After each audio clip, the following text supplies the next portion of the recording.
Mārola ngā rurue whātāl whātu se whaopoponga tala mai atunu o Mamau ma le Pasifika a le Radio Samoa. Mo moatu mai Amerika mai Ukraine, mo le fia Donald Trump I whaamtalanga whai le presidente o Ukraine o Volodymyr Zelensky e whaapele amana ia Ukraine e whaatuntun wina e Lucia o Crimea ma wo whaino ai Trump o ia whaamtalanga e matua ia whaina I whetu na inga mo se whire mu ma Lucia. Pai mai Trump, o tu ai ngā whaamatalanga whapea e whainga tāti di eona whaamautu se tonu o le taua I Ukraine, mai le se mafuanga e mita I fua, a wa olo ia Ukraine I se tūlanga whaale tonu. Whaelo e Trump e pule la Zelensky, pe maua se whire mumoro nā tunu, pe whaawau pea o na toe tau mo le isi tonu tausanga, a o le lusi ai o le atunu a toa. O whaamataranga al Zelensky ua whaia runga le upenga ta whainangi le X, wa ia ta wai ua maua lunga le o langona I le aso. O lo mauma wa I Ukraine, o le a le whaamatu uinane Crimea, le asano whoia Lucia tarumai le rua awha se purumare wha. O se whaamataranga al sui presidente o Amerika o J.D. Vance, ua whaia le CNN, o ta wai, o le a whaatatia e se whiutana inga mo se whide mu I le mata upule nei, pe a whaia le anoane Lucia mo Ukraine. Wa mai ona tu ina atu fuafuanga a Amerika I tu umai lua, ma o te tau ona tari le yane a le ai, ia le anga I se loa Amerika mai ia whiutana inga.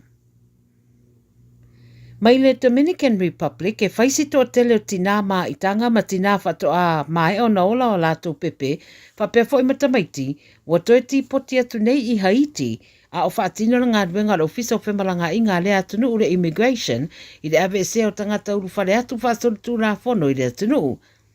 I se whaamtaranga ma le pūrenga o le atunu ure au ta wai, se lau torus fu lima tamai ta ima tamaiti ua awe atu se no fuanga whaasala, mo I rātou e reini pepa e whaatari aira toi awe nātu I le atunu utua o I o Haiti.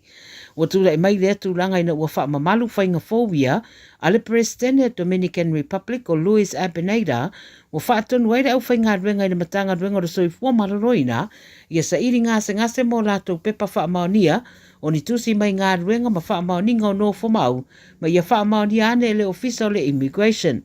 Whai mai o I lātou o toi tipoti atu I Haiti, o lo ofe awea I ane I pasi o lo saunga le mūmolo lātou whainga maranga, ma ua mai a whaia siaki o le soifua maroroina e whaamautu o lo manuia uma.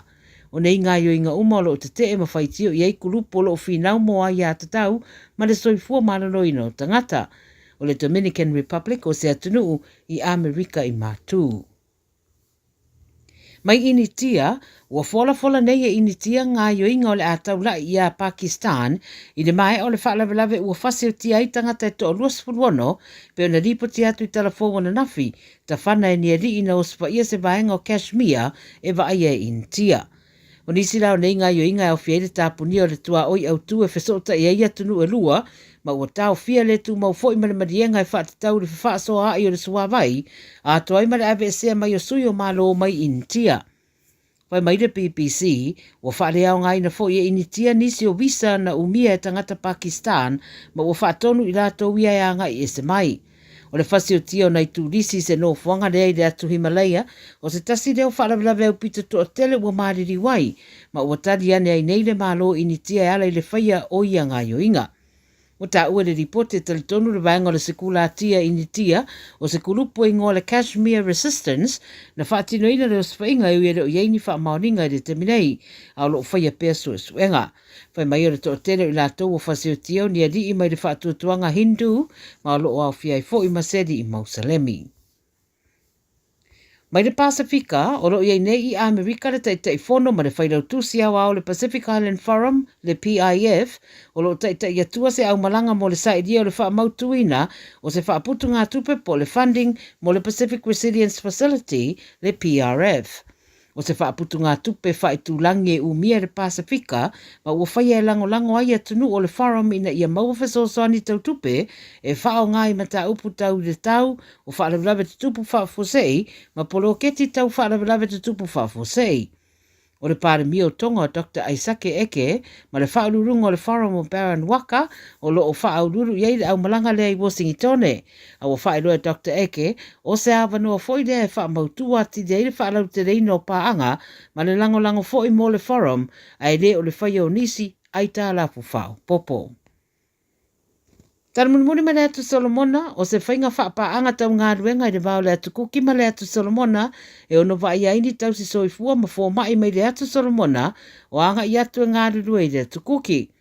Wa mauni ane le pāre mio le atu nu o Jeremiah Manele i le Radio New Zealand, le la tala noanga ma le pāre mio le atu kuki o Mark Brown, whaatala no aile ma ta upu le tau ngā ruenga, ma awa noa e mawhai ona ngā rurua whaatasi ai. Pai mai o tu avano fo ye de fainga malo le tu kuki se fainga pe tai o le tu ngai le tu Solomon Matthew Wale na ia ta ua e te tau na tau la ile malo le fa fainga luenga ina ma le toleni ina ona tangata ai awale ave fua i ngā luenga i atunu i fafo ta o fo e tai o le tu ngai Solomona o le terminei wa ye fo i o la tau tangata o lo ngā luenga fa vai taimi i au Australia ma New Zealand. Tala nara Radio Samoa mo le nei aso, maduia ngā ruenga o whenga iai. 24 hours a day, 7 days a week, Radio Samoa streaming live on www.radiosamoa.co.nz. O mana o mie oe po se isi alo a inga se fisoso ani tau whi malanga inga mo New Zealand. I mata au po e pei o le vaita mai no whanau po o ngaluenga. A whai o lau tali o le ioe, wala au loa Ken Ferniho o le Fern Immigration Services e iaila na laisene. Ma ua silia ma le se fulu lima tau sanga o lana tau tua. E toa tele tangata o fisoso ani iai Ken, i mata au po tau whi malanga inga. E au fia ai mata au puna o atu le tribunal. Ma apili le minister. Tanga iane i le mato Facebook, ma le upenga te whailangi i moli mau. Mo nisi whamtalanga, wala au mai le Fern Immigration Services, ma tala noa i alu isa, i le oiwa, lua ono lua, tolu lua lima tolu. Lua ono lua, tolu lua lima tolu. Po le o lua tasi, tasi lima tasi, o lima. O se tala fia nei Samoa, wei nei se tautua ma se au nanga family noto mai le kampania le City Car fua tusi tasi dua lua Lincoln Road Henderson. Te maua iai le tele o tawa la poa ban e o foi tatu tawa le laiti. Tadia foi la tau wha le tonu tongi e talafu mo le tatu cashback. A matatu lima se lausi aga i atu le lima fe tala. Fe so te mai ulungia Peter Perenanto le numera o lua tasi o walewalu fitu lua. Pe a manaumia se tawa le fau molo a inga i le tau malulu. citycars.nz. Tasi lima i watolu amo. Radio Samoa.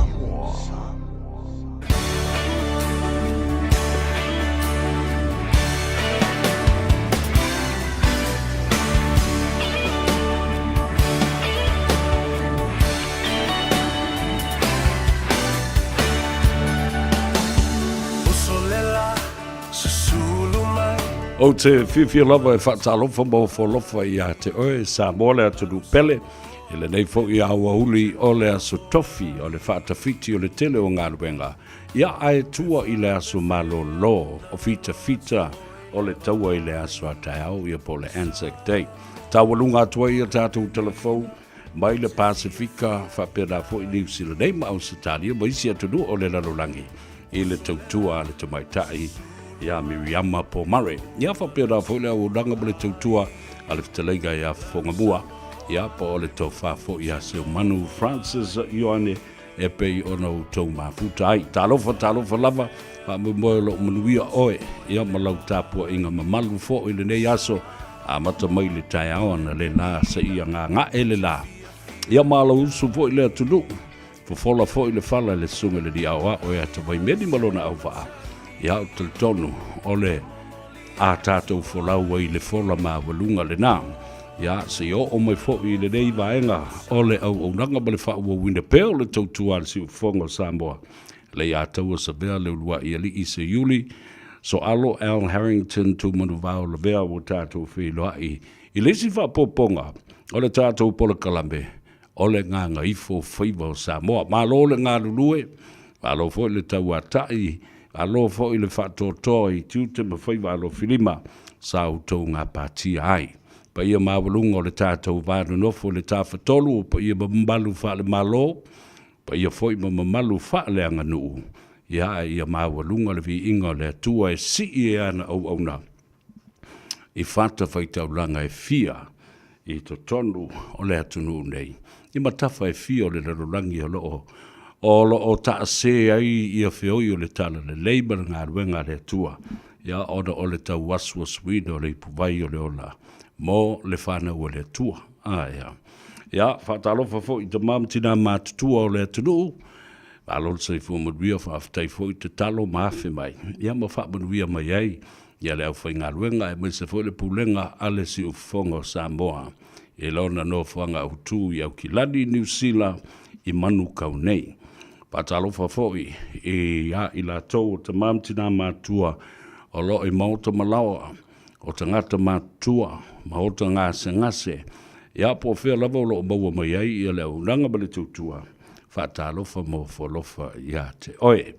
A o whea ngai e fo i mamalo longa o le neiva i teime o le tausanga. A perila o le tele i o aso malo lo. Whaale malo. Ia maisi whaala puputonga i longa o le lalulangi. Ia o lo whamna tuina ai. Le hewa mai atu i le seta. Le maliu ma le toi tu manu malo le tātou li whaola. A le ua tātou whea ngai. Le aso atai au. Whaelonga i nai, le tāua tele o le toi fo i mai o fita, o e na maulo lātou soifua fo i le taua, a o e na laki. A lea na maulo lātou soifua ma toi, ta liu mai i a inga mātunu, le ngata i a Samoa, le Pasifika, au se tādia ma New Zealand, ma isi atunu o le lalulangi. Anzac Day tomorrow, another special day to commemorate the services of our men and women, that they put their lives on the line to serve and protect our Constitution and our freedom. O se tasi o au malo whaalongia I le so. Ia, o le fionga le sui pāle mia o le tātou malo tuto tasi o Samoa. Le fionga ia Honorable Deputy Prime Minister Tuala Te Vanga Bonifacio. E se teimi o na mafuta mai lea awa oia. O le te wholo po le Palestine le nao le asoci o le RSA po le Return Servicemen Association of Samoa. Lato uma o e na iei le taua mua le lalulangi, le taua lona lua lalulangi, le taua I Vietnam, le taua fo I sa whaia, le Cold War. Ia manisi sa lato ngā lulue. Ia malato au na I le fita le malo New Zealand, le fita le malo Australia, ia whapea fo I le fita le malo tele o Amerika. Aso whapito le nei mautou, ai patino lava. Mo I lato sa o le taua I le vao New Zealand ma Australia. Ia, mana ia fo lea, tātou te alo e se mai ai tūlanga upwhai o malo, ia whapena fo ia meo porokiki. Ai se I o tātou a ho tonu lava su I le mato le niu. I le tūlanga o le whamoe I le aso tai hao. A wā o le ua malia mai le fionga le sui pāri mi o le ata oto nisi mata upu fo I le wha upu whai o malo. Se I au lia le asto nai. A o le aunga tonu o le whamoe. Ia o le tāpenanga a Samoa. Ia me se po ila na fionga le teitei fono le sui pāri mi o. Male malo. Male asosi o fita o le taua o Samoa. O e na laki mo toi fo I mai I le atunu, a o e na maali liu ma whano I fo I o lātu soifua. Ia ona o le manatu I a Samoa, le Pasifika, le Lalulangi, New Zealand, Australia nei. Ma Amerika, puipuinga le sao le tonga, e mai se fo I lo tātu whaavai. Lea o lo whaavai I le atua Samoa. Ia, o wholofa ma whatalofa I tawhai fio le Lalulangi, o lo o mau ai le to vai I o whapea fo I le tapua inga, a le mamalo le atunuu, awa, e le ngata I New Zealand nei, Australia, Hawaii, Amerika, maisi atunuu o le Lalulangi, pe o le atu Asia, ia wapena fo I le atu Europa, o Saina, o Japani, toititi a le isi atunuu ele o iei Samoa, ia ale o ngalue ai, ia o lo o ngalue mawhai ngā ruenga, ia lo ua nofo ai ua maupaolo ai, ma ngai o fore ngā ua re koe saui, e wale o koe e ngi whara ve lave le ongo kui ai. Hawara kara sau, ara koe amangi mo koe ia, ma ngofo ai I ngā, ale o le nafo, o la e vai lau fau malu, a o nisi fo la lafi solo wai fi la ko pe pango fo ma we o fo le dei tunu Vai se fa finge mauri ngare ke ngofoi ma fa yo pepa. Re ule ngai nga mea. Ya nai lo toi ti e le kipoki. Toi lui sa mo ke luaku. Ai wai ni ko masangi ko ngofolo mkukama ko kukudo mkukama fa ngisi fe au vole. Vai masangi lo wala tao breakfast. E koe moe e koe ala i lua le huri lunch. Ia e koe moe e koe ala i vore le fiafi. O lei mse mea ai. Ia kūlo e lunga sa vali solo vore me whalo. Ki maa solo e fafu. E le pio kako i Samoa e ala i lunga. E aloe ai whalo lesi ai. A oinge no money no eats. Ia whatalo fafo ia i la tau olo o whaia. Ia le tau tua whaloto i whale. I te tonu o tātou lava ainga. Local domestic duties within our own family backyards and environment. E ngalo i tātou ia nai tina ia lo no fo le fale. Va ai fa i le ko kele o le kolo ai. Ia e tumua i tutusa umota moiti. E anu le kori via. Ia o le fuala au. O le toast ma le iputia ta mamtina matua fo le lein wai la to fala au ia ma ia so taitasi ia so uma mo molita maiti le aonga fo i mai ta pena le ngā se senga mo le au ka fam le ki ke pasi mo le whainga le ngā alu ki ngā pasi kai au e usu whaakasi a matanga ta whainga e maana mla le se o manu ko ngā skelinga mo au ka miki ngofu sali longa meu town boys e ala usu mai le waf punga lo pasi o fasali le lo ki e ya sa ko ki e mai alo le na o mai feel so ilunga tinanga le tong i ni la tu pasi se le va avole fa ali e alo la ko winga fiu la va mo i mo fang mo ko ki e mai ele ya se fa ye e ale na fa ba lo nga ruenga le lei Olo fatino i o tātou lonto i whale. A maloi whaia onga na ua malo lo le leia o tu uaia onga le leivai teimi. O alo matama whanau le tunu u i ngā luenga olo a vea o malu o le malo ia po le ofisa fo i o le leo.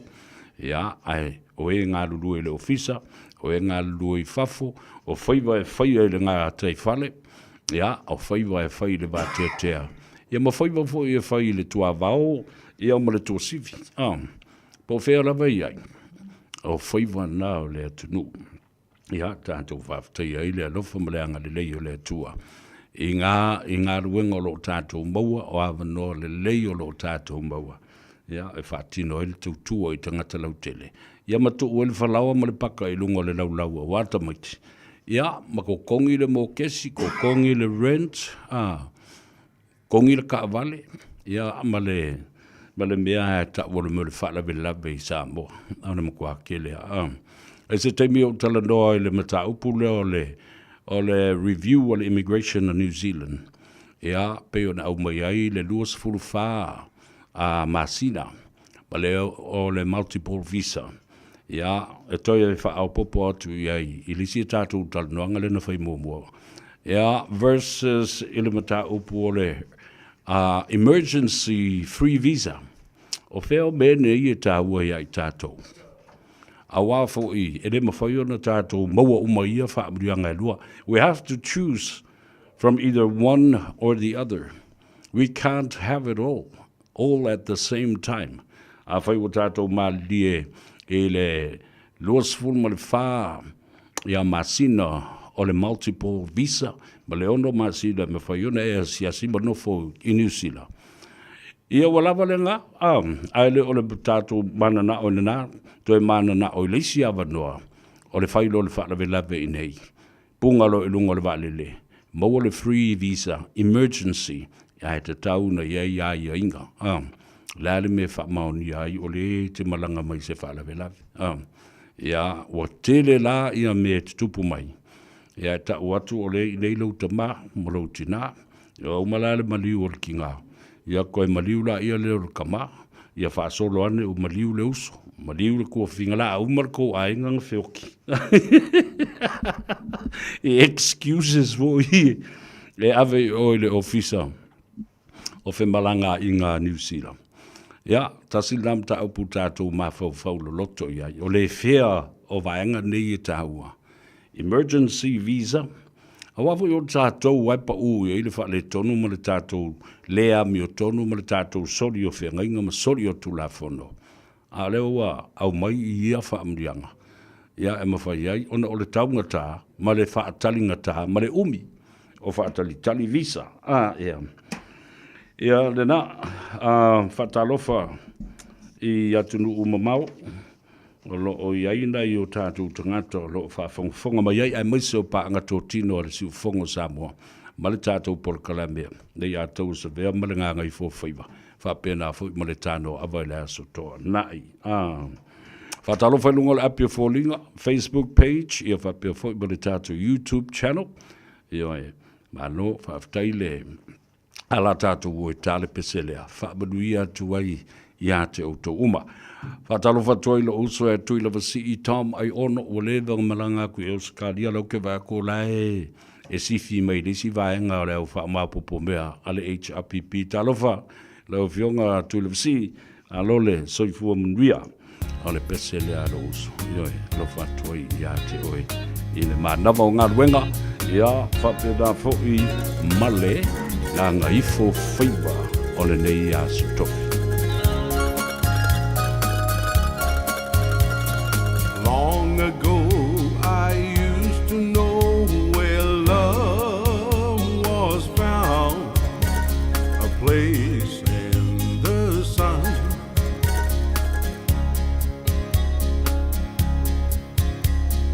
Long before this heart of mine had broken down, you were the one. Now you're a lonely memory. My heartache won't ever end. Though all of those nights are far away, I wish I were with you again. Portofino, I still remember the sun in your hair.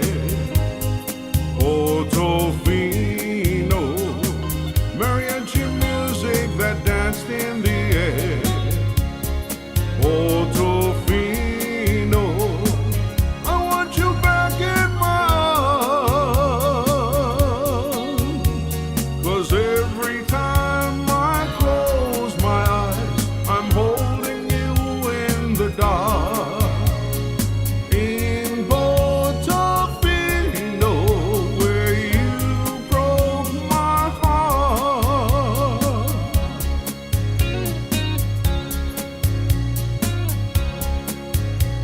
I think of your face and still it can take my breath away.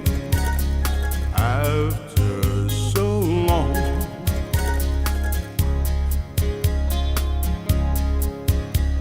and though I'd be lonely living for only yesterday, I'll get along. Now you're a faded memory. My heartache won't ever end. This unforgotten melody keeps playing over and over again. Portofino, I still remember the sun in your hair. Portofino, mariachi music that danced in the air. Portofino, I want you back in my arms.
le vika se te wa u foi nga oe ngano mai foi lau ka ma fa ku ku ai te nga uia Kwa siki lava sikenye Olo ola ala mai i kokongu Wa makanga kumule kalapu Seva ai po siki o ofu Wa ayo fa uanga wakafe Solo ungu kuma el meska fangu Ia umakule po ngange O moska kinge meska take away Sole, sole, sole O solo fiesida O solo fiesida Kui mai foi musika Sole, sole, sole Wa makanga lue pae Penga mawala ska kinge O seki foi tonight Oh, oh Susu maila ia Oh, oh Lulu o vai, lulu o lima Oh, oh Faça o loucura Oh, oh Pati popo Oh, oh Ale mawala ska kinge Kasida pea Fai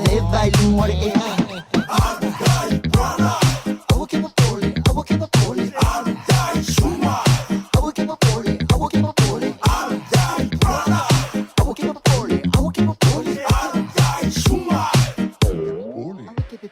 Baila iai La luka kalo mai Takalia koe I Sola ko koe sawai Ai awo ke popo se uso A laki lau ka mangangei E laki foi oe, e laki foi iau 2 times Sole, sole, sole O solo fiesida O kui mai foi musika Sole, sole, sole Wa makanga lue vai Penga mawala ska kenye O seki foi tonight Oh, oh Susu maila ia Oh, oh Lulu o vai, lulu o lima Oh, oh Faça o loucura Oh, oh Pati popo Oh, oh Ale mawala ska kenye Kasida pea Vai lumore ea Yo me foi fa pengi my brother yo so fa for shit ku wa fa ke I man le manga o mia se ke le un tong pone ka o I de menga kai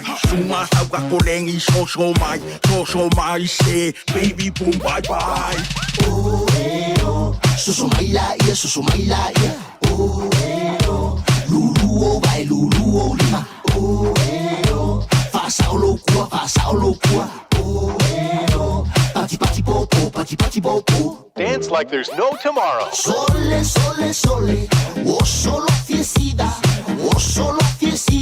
O kui mai foi musika Sole, sole, sole Wa makanga lue vai awa ke popole fua alu te a oi Sole, sole, sole O solo fiesida O kui mai foi musika Sole, sole, sole Wa makanga lue vai Penga mawala ska kenye O seki foi tonight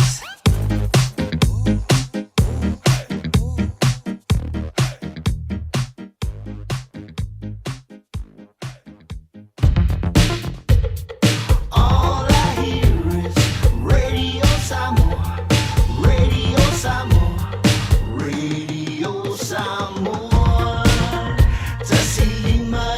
Tolu amo Radio Samoa Kasilima Ivokuru amo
Langa Yosefa Maria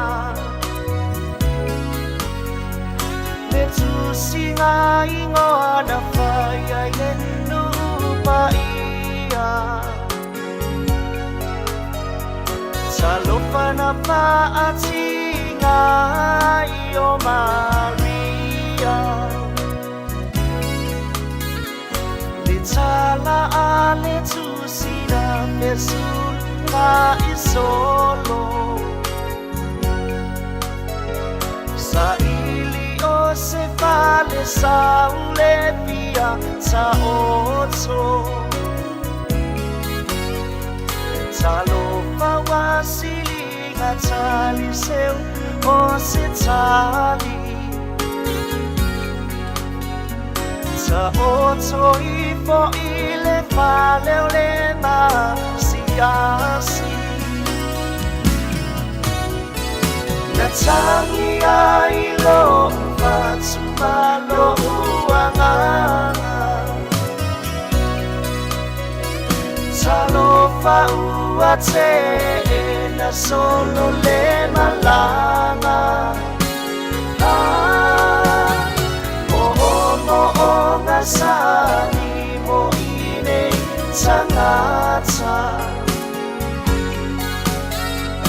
Ile ole pemelea ole ola tanga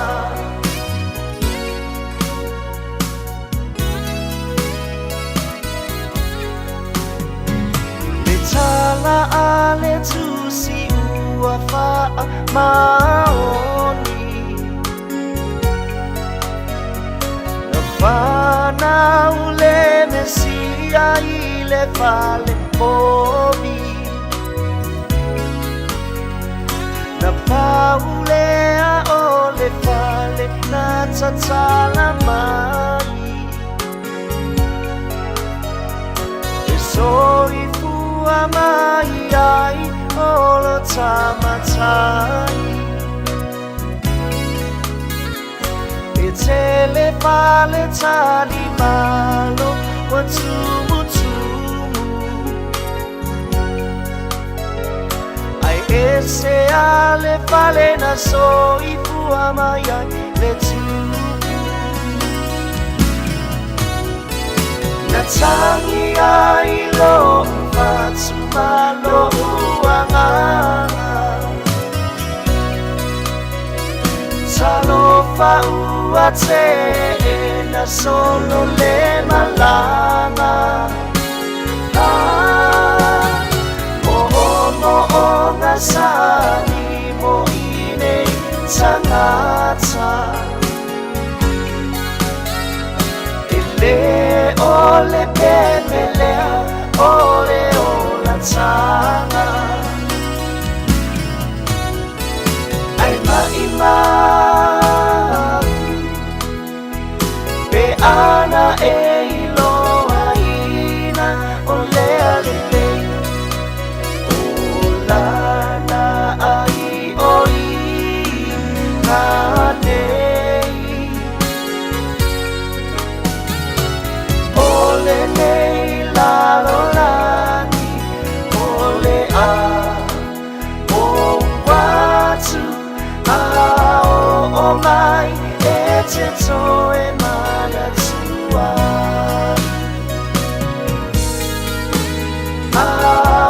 o mai e te toe mana tua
le na.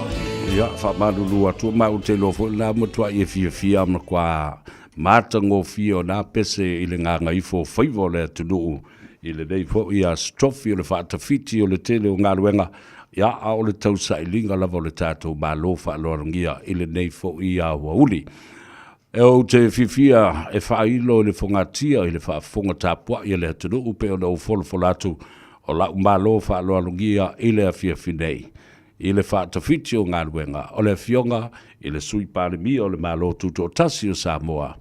Honorable Deputy Prime Minister, ia le fionga ia tuala te vanga poni fasio. Le nganga fifio ma le nganga whaftai whatalofa tuai i lau fionga, malo le sui fuamanduia i lau fionga le sui palemia. Ia, malo fo le tau ata i tute ma whaivaro filima sa fionga iai i le nei fo yaso. A fio maia i le polokalame o le nganga ifo o whaiva o Samoa. Ma lor so fua so vea vanele fa fonga le pa ia maulunga si o tato atunu nei tu la aso ia be se fo ile fa ta fitio nga luenga ile nei tu la taua lungo le tato pol kalame o nga i fo favor ma lor le so fua so vea ia tato tau whaiva ma lor le so fua bia e lau fionga ia matu fo o mabalu ma ia ma taulangi o lo fa fonga ma tapua i lo i tu malo ia ai ta fola i le fola ma walunga o le tamba le malo ia fa pe fo i lo fionga i le sui palemia a o lo fionga fo ia o le te fono po le Palestine le o le fa la tonga le sosi o fita ua malfala tonga o fita o le taua po le Return Services Men Association o a maila ua fionga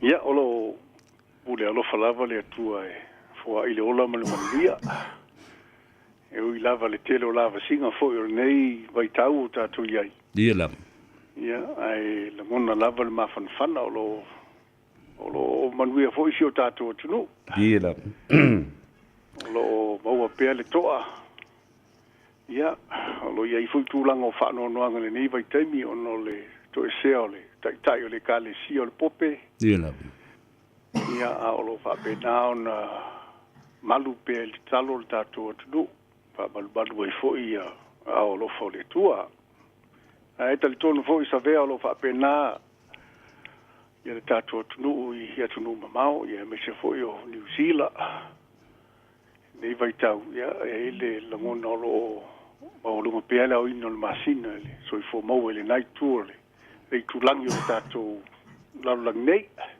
na li leva moni au le saunanga lo fionga le sui par bia po lo fionga fo i le Palestine le socio le RSA i le tato tunu e ui lava i le tele o le ngau sa ma tu langa fa pena ia me se fo le ngasa o malo ma tu langa lo i le tato tunu langona fo le leo i rama na so nafi sa u fai ai ia se fa lo fa pito fo ia awa ia te tai o le kalesia o le tu o le malo i le tamapa ia mo le te tai o le kalesia o au katoliko Roma i le lalulangi atoa ai o te manatu le o se ese mai tulanga o fai o malo ma le tulanga lo iai o lo taoto a o lo manino le mal malama fo i mal fa fonga le tunu ai taluai ono le aso atai au, o se aso whapitoa i lo tātou atu nuu, ma o le a whamna tuina ai le soifua tautua, o le toa tele o le mamalu o Samoa,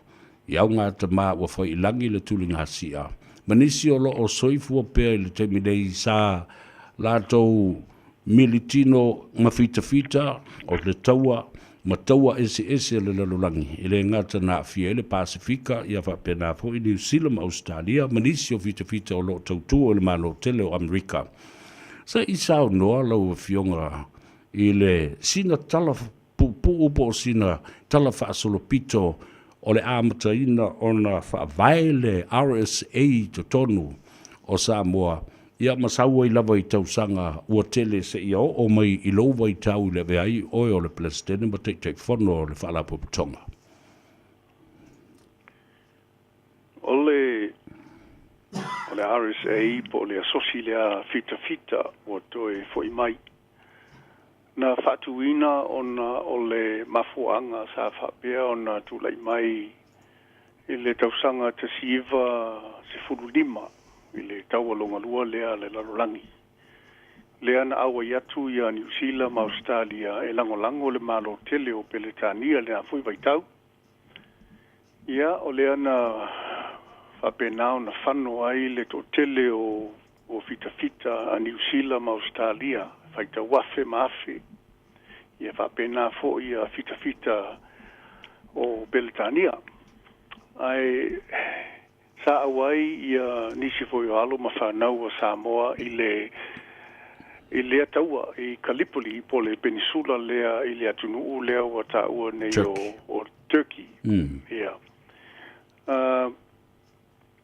Sa awai e tula i alo ma whanau Samoa i lalo o le vaenga au New Zealand. Sila fia fo i sa vea i le tasiva sfurufana le vaitau na sa ineisia mani Samoa. Sa whapenao na o mailo New Zealand ma toe tau ave le malo o Samoa le atunu i lea taimi ai toe fo i sia mani. Ina wa fo i atu la New Zealand mai Samoa.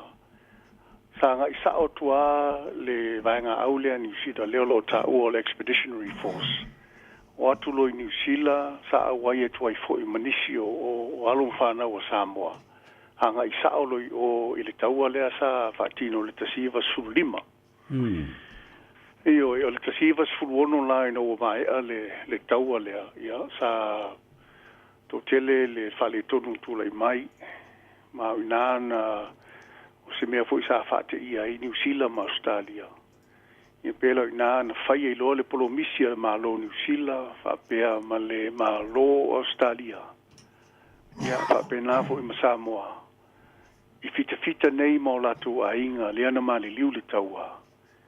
E le mawhai o na whaangaloina i latou. Le iei le upu lea lest we forget. Yes. O le upu lana i tau ave pea e le asosili nei o le tau le RSA, o le Return Services Association. O i latou ia e tau aveina pea ia le whaamana tuina. O le nei polo misi a malo nei, e a fia i fo i Samoa. O le tātou RSA i Samoa nei. Ia wa ova atu ma le fitu se furu tau sanga o whaatu pea. Talu mailo na amataina. Ma o se tasi leo asosi pito i silion tuai. O na umi foi. E o mai le teivini nei. O la ola pea ma tau ave pea le lona matawhai oi lea. O le whaatino ina lea o le Anzac Day. Po le aso lea e whaamanatu ai. Ia le polomisi lea mo i lātou sa mare liu le taua lea i le tasiva sulima. Ia le tūlanga la nā o lo iei nei, ia i mātou nei wa sa a waifo i tonu le service i le military. Ia lewa mātou mai ma wha awau lea ngā ruenga tau ave pea, ia manatua pea i lātou. Malo, whaftai tā ua tele lea ngā o lea whaafonga ia le tupulanga fo i lalo vawa le atunu ai mese fo yo nisi o tangata matutua sa soifua mai le lava i tau ia po nisi fo i latou te manatua ia le tala faasolopito fo i o iei se lisi ia te oe o suafa o tātou tangata sa iai i le teimi lea ia po nisi fo i wafai i langi le tulingasia. O lea lava savea, mai o le ngaluenga tele lea a le asosili nei o fita. O le tapu eina lea o nisi o suafa o i lātou sa awai. E o mai le teimi nei e le o mawhai o na maua mai e le asosili nei. Nisi o tunga mau o ta uai tangata Samoa. Ai e le o makaina i tunga mau nei. Po unmarked graves. Ia, o le ngaluenga tele na aolo iei le lisio i lātou sa awai atu i le taua mua lalolangi, ia whapena fo i le taua lo na lua o le lalolangi. Ia, olo iei fo i lunga o le tātou maa whaamanatu. I lalo le wati lea i le tonu o le tātou taulanga. ia o le tau mua na o lo ia le maa whamanatu luma o lo iai foi le maa whamanatu o le tau alo no lua o lo whapena o na whaasanga i Molesilefia na ma le tatou ANZ Bank Ia.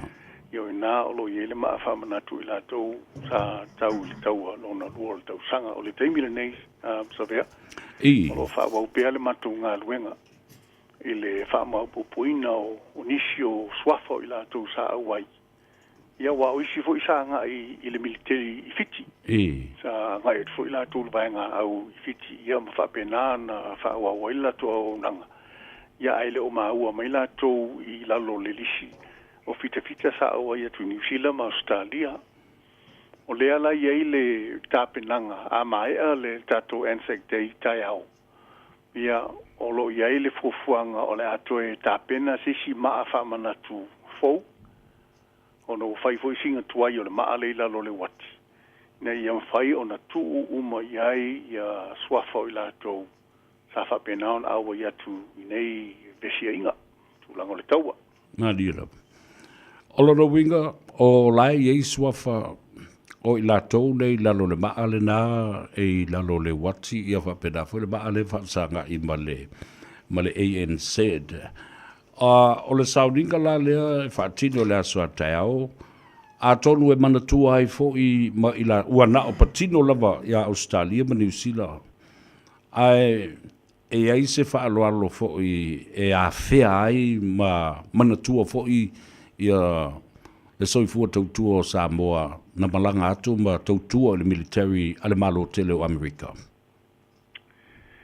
O lea lawa sa vea, o le na peina amata mai le Anzac Day o fitfita New Zealand ma Australia manisi o tātou Samoa sa Hawaii. Yeah. Peitai ua to telefo ia tangata Samoa wa awa yatu i le nevaitau o lo whapena o na au na i tutonu o military i New Zealand ma Australia o lo whapena o na whaauaule o nanga le teimini nei. E le ngata la na o fita New Zealand ma Australia na mali liu le nā taimi.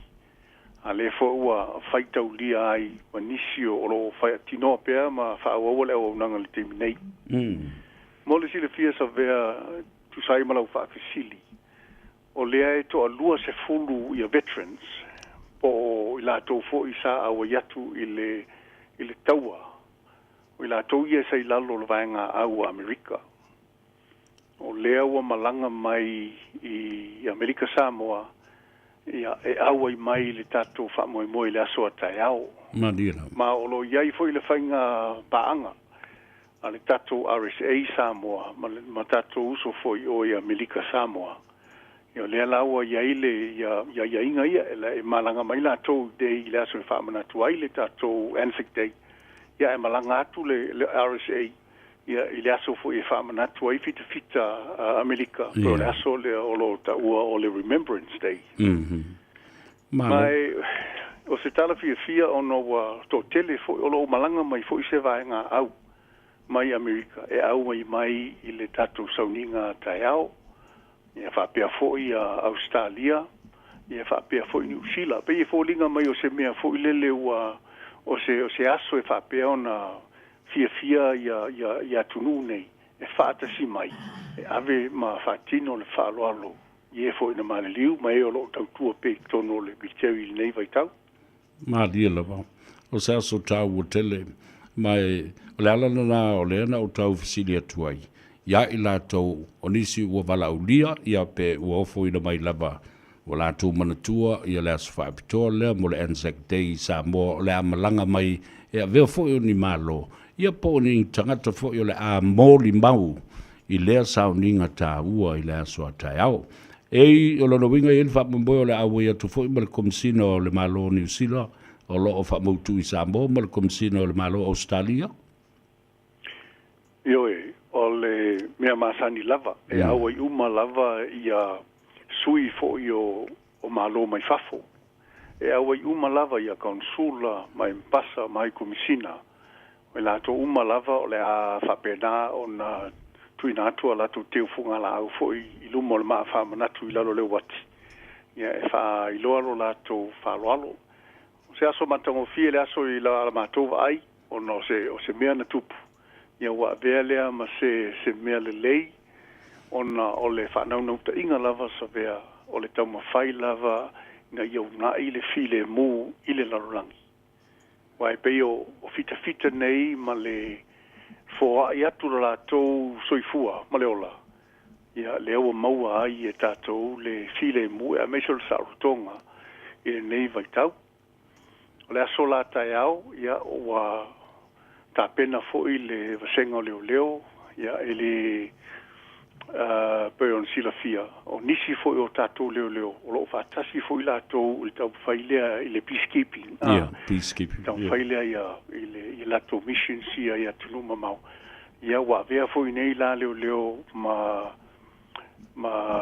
sui, o le whaalapu tonga le nei. Yeah. Wa awai mai foi leo I le tātou RSA, le fionga le komisina. Ia e meiso I lātou na awai atu I le service lea I numa mau. I lalo le peacekeeping missions. Ia. Ma le vaenga leo le Ramsey o le stasi foi le na o atina e sa fatu tono o le Pacific Forum e mwhaiona anga I atu o tātou leo mfsosani foi le tausinga le file mo I le atu Solomona Vanuatu Papua New Guinea. Ia maisi atu nuu o le lalulangi o lo o anga vaai ma malanga atu. O la sili fa mo le lau. I lau fionga I le te fono po le sui pale mia fo I ma le Palestine o le sosi le o le RSA. O iai sa utou maftanga ma so tanga fai pea ma ainga ma whanau ai lātou ua fai langi le fōlaunga. A po iai nisi o lo soifua pea a o atau sanga mātutua o iai le pula la ngoto. Ia ma mau ai lau tau so tanga lea I tala o le taua ma le tulanga sa soifua ai o lātou mātua ina ua toi ta liu mai ua mai ale taua. Whaafitai lava sa vea bo le fesilita ua lea. Enga o lesi lea vaenga o le mātou ngā duenga. O le sota inga lea ma a inga. E mei se fo o whanau, o I lātou sa awai atu le taua. Ia o lea lava e wha mau popo I mātou sota inga, e tau ai mātou o le Anzac family. Ia. Po se a inga lea o le Anzac. Ia, e oro ia so whapenei, a wha manatu o le Anzac lea so lofu lima o apelila I tausanga uma, e awai mai uma lātou, ia o mai foi la lātou, ma mai lātou teo funga la au, ia pe o se aso foi le e mana tua I pea I lātou sa apena o na mani liu le taua pe sa au na foi e vaenga au ia New Zealand ma Australia ia po fea lava Amerika ma Fiji ma le aso foi la lea e iei foi le si tu ta ua o le Anzac Day nga iei foi tātou tangata sa finau sa whapena foi o na whano la tō soifua sa vea I le tau mawhainga o le tātou tūtō tasi. O le silea vaenga mātou te whātāua ma ave I fo I la ungo le aso. Ia ona o solo la tō fui sao I le tau mawhainga o le tūtō tasi bia po le sao tonga foi o le tātou malo. Ia lau. O le si vaenga le nā walanga sa tā ua I la o whaasoa po wa ova le sifuru tau sanga wa tona I atu I le whaamna tuino stasi o tātou tūto tasi o le malo o Samoa. Le tala whaasolo pito ina ua masoe ma manua le fionga le tama hainga. E se fulu le sifuru ma le tasi isi tau le lea na tama mo e atu. Ma whaapa I lunga ina ia pui mai ia le soifua o le tama hainga I atu pua tamasese. Ai na whano I fo I lātou swafa. Sa o manatua I le rawa I tau. Te tau na sa ili swafa I lātou nei. E au fia I fo I ma na mulau ulu. Ia, ma I lātou la waki ma I inga.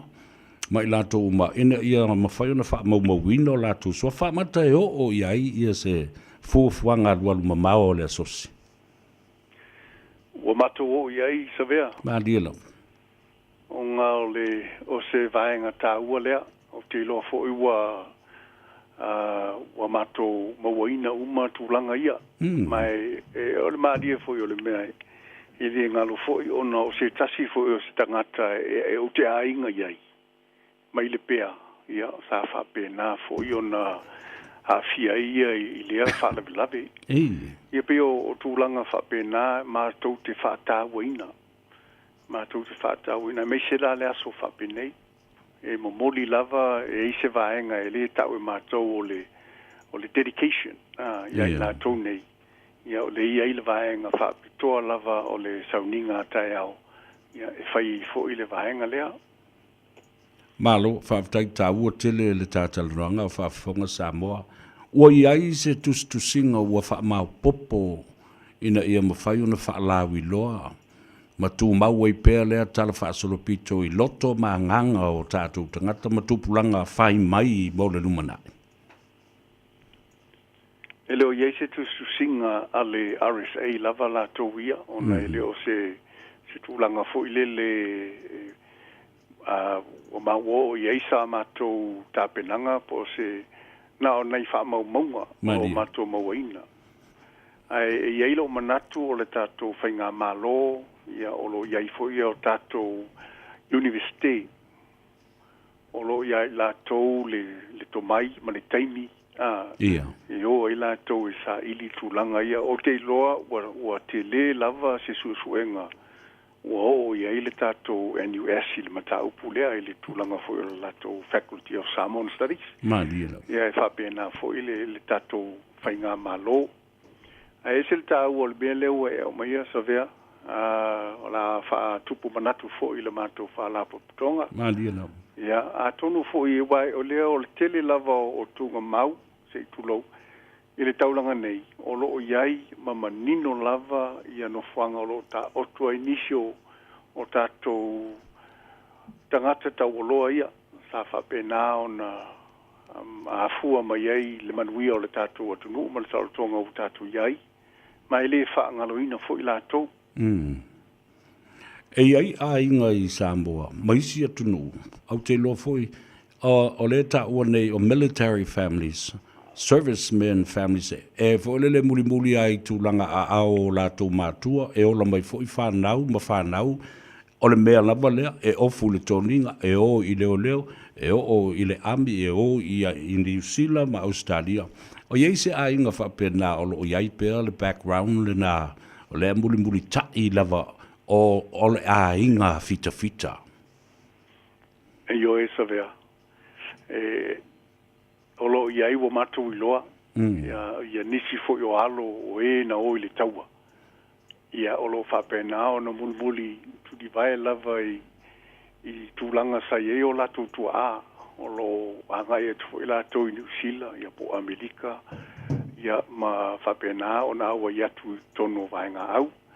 A si sila sa vea I swafa I lātou, ma whai o I lātou, o lo tono le o lo lunga le maa whamanatu lea mai le tasiva se fulfa e o mai lava le lua felu lima o lo iai fo I lava I ngoa ia I tono le military I whanau ai la tau na mua I malai pe o I la tau fo I sa a waiatu lea matanga ia o lo whapena o na mulu militai ia I la tau e pei fo I lele e ola lava lea nganga lea po le spirit lea I tono lea inga mai o le mafuanga foi na e whataua I le malo le nei. Le service lea I tausanga uma. E ui lava ua le aise tātou aso malolo. Ia a iai lava le taltununga, a iai le teimi I toi whaafo I ai. Se aso malolo. Ia po se aso fo I whaamanatu ai ma tātou tangata I Samoa. Peo se tūlanga lea o se aso o se aso o le ngata I whamanatuina o fita sa mare liu tasivas fulfa. Ia e peua whaataua uma lava mai na whai o lātou sao I sautonga o le tātou malo. Malo, tāua tele. Lau whionga le sui pānmia, lau whionga fo I le Palestine o le RSA. Veterans, o I lātou a fo I mai le taua o nisi nei o tangata wa sili o na wa ai māua lalo I ai ia le tele o whainga mālo, mos whaatita inga fo I Amerika tasi le mata upolo vevesi ai, ia whapena fo I New Zealand. Whaamata I eise re, fuanga alu mamao lau whionga o le te whono ma le Palestine, a vea oe o sui pālemi ai, whai ai, ia se wha la potonga le ngata le RSA, a o le Veteran Services moni nai benefiti mo i lātou ma a inga o tangata nei muri mai. Ua te le lava swing savea. Ele taimi au to tele lava i lātou lo soifua mai le tau longa lua lalangi e whapea fo i le tau le atalua i nei Vietnam. Sa tau whai lava i a veterans nei moni benefiti matulanga whapena. Ai sa whawhaingta lava i le malo New Zealand, peitai.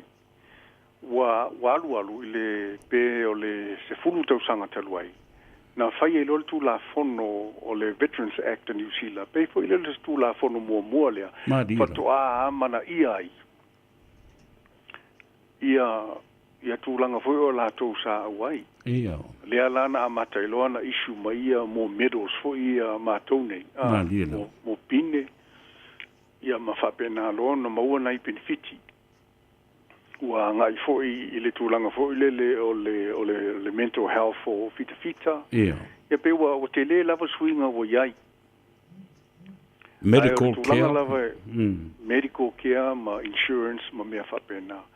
O lea lawa iai o Amerika ia. E mo i lava, e le lei lava le afune, le look after inga e Amerika o alato fita. Ai ono tūlanga fo i o lato afianga e le mental health. Ia. Peo ina e le o lava le support mo i lato na o lo afia le mental health. Australia ia o lo le le lato support for the welfare support mo lato fita. Ia a o tatou Samoa. Ia o le o to tele nisi o nei. O le to tele lava o tatou o ainga. Ia o lo nei fo inisio fita mai o i Amerika. Ia ai o lo lava le tapenanga. Ia o me fo le tai ape a fua tu ia le o nanga. Ia ma le tūlanga fo le risk i le soifua o tangata. Ia i mea nei o lo o maua i lātou li te minei. O le ngona fo ina o to tele o fita i New Zealand. E le tai lava le compensation. Ia. Ma le tūlanga sa e whapea e te tau sa tua e o iai. Whaftai le li i bea whapea o leua whapuisia mai le soifua. O nisi o fita. Ia e te tau lava i le malo on ai whaade lei. Ia ma look after. Ia i lātou. Tātala noa, whamata o se whātua whala inga lau fionga. E le te whono ma le Palestine o le RSA. I se whale maoti ma se no whuanga mātango fie te tau o na toi whātu langai a wā o le tātu tala noa lava le RSA na le ingu pia ai kanga ka mamisai. Ioe. Ai o le o se taimi ua tau ai o na maoti se whasi whanua mai le malo. Ma whātu langa le lei. Fau a toa le lei se maota e mapu i ai i a tangata. Nai lo o le fale le nā lo ta ua le lau se e le fale silinga misa ai ma o ngā ma whai e mere anga uma le lalorangi i le nano whanga. Whai atu ai fo i lau fionga. Ine e wha mamaluina le atulanga. Sabea, o le fale le nā o le RSA. O le fale na fua i e Nelson, e Nelsoni. Mo le whala apropotonga le nei ma tutu unga sa iai. E tu mau le fali le nei ma le whanua. Se i wanga nā ai ua ma le pele, le kalapu lea po le asosi nei a fitfita. Rono winga, o lea lava e mautu le asosi, e tau fui lana mautu le fale ma le nofuanga, peitai, e iei mea na tutupu. Lea ua waile malo le whanua. Ai o lo iei a le maa nai lumo le fale. O le building, ale RSA. Ia e peitai la, ina ua, ia o te buso te tala no i le mea, a le tūlanga ia, wa o mai se tasi fo o tamali i o le nei, tuku uma whatino e langa pāpia. O le tūlanga ia na tu e sau e fsoswani, e whaile pā anai to ina, ono o le mwhai anai to ina, ona whatino le pā, o martua. Ia e peitai, wa nofo ia ma pe ia o lana ia ma whaingoa ia o la RSA ma whapena ana tūlai mai Ia wa mo me foi le le fia ese. Ia o lo on sai pele ne sosi ai o lo ia tu langa o le fam sinonga. Ia o lo fa pena on tau fa manino ai le nei mea. Ia. Ai tatu talia ia a tonu ai manino le ato le vai se taimi. Ma lia la mo. E le tau o tele o le foa ia ne le soni le ngata le foa i o le no fanga le dau o fa mautu e le RSA. Ia foa i fo ma le tu o lo iai i le fale tusi na pauale na o le fale tusi le o te mana tua nei. A ua o ka fau ngā whai mai o e whai mea o ngā re rola au su e kingi e. E fale tusi o F. Nelson. Ai, e o te mana tua.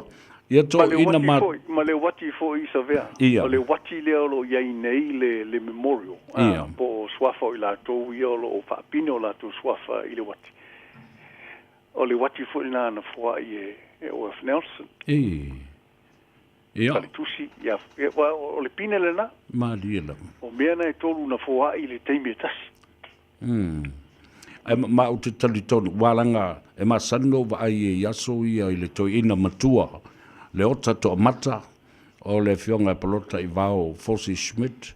Ma le to a tele o isi fo i a whakasi tu lou le whaafonga mai le tunu.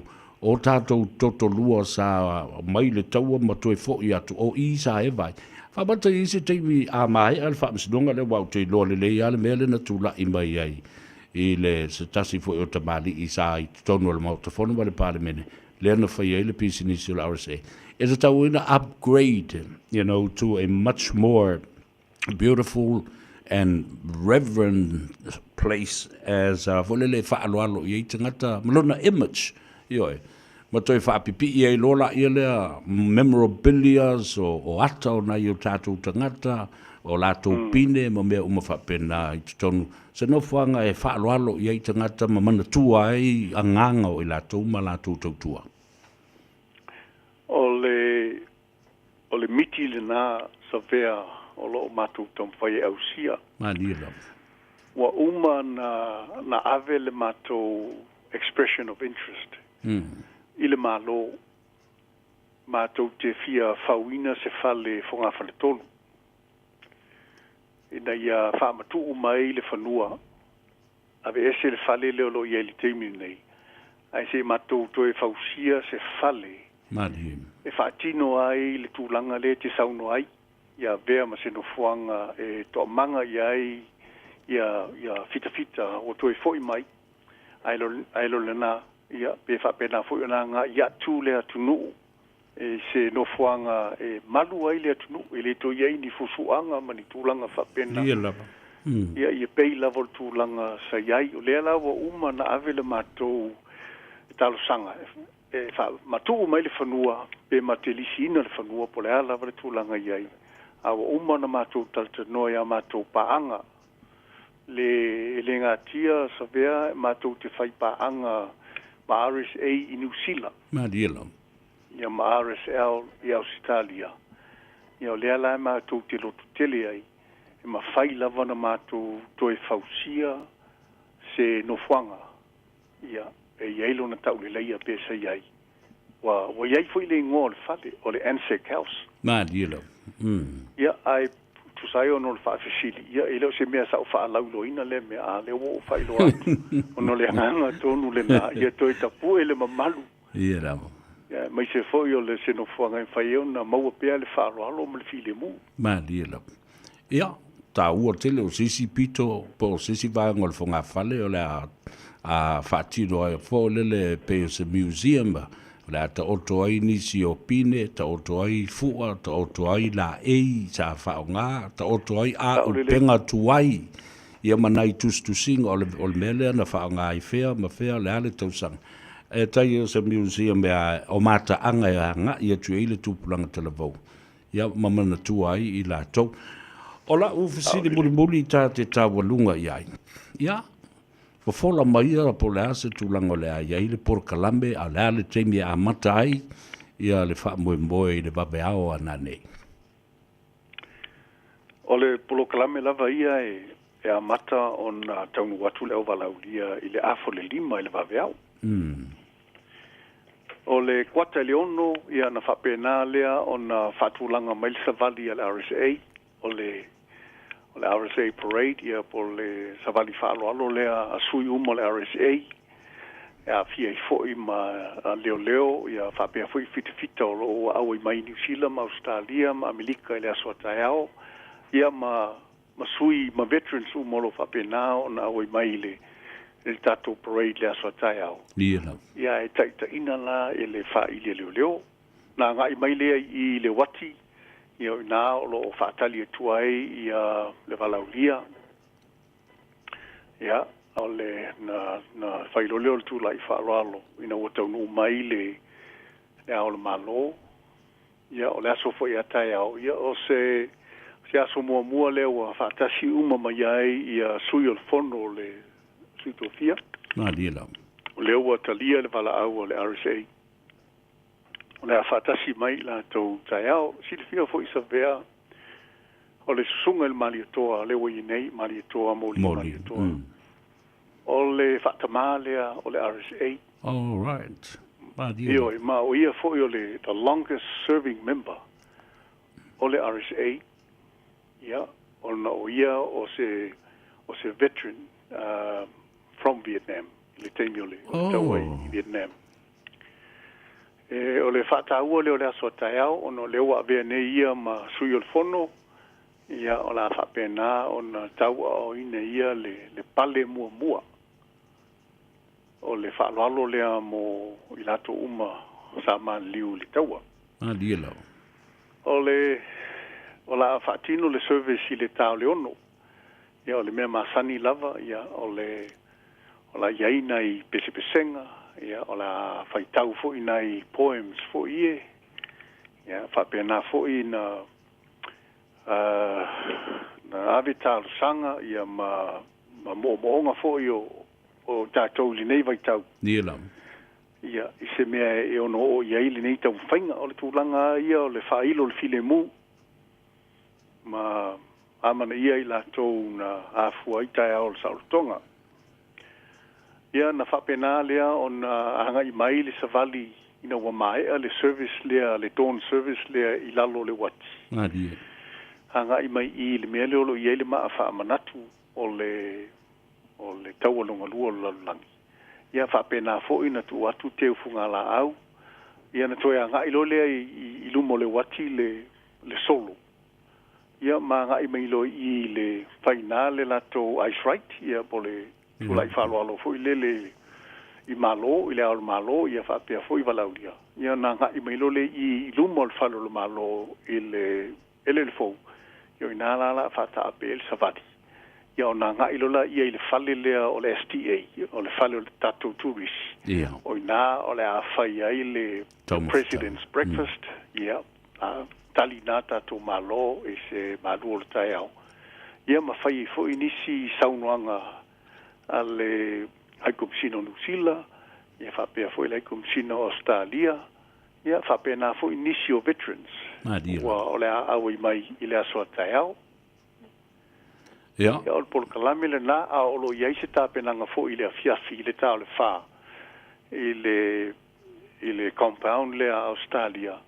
Ia peo ina leo o le walau whaaloalo fo ia le haikomsina Australia.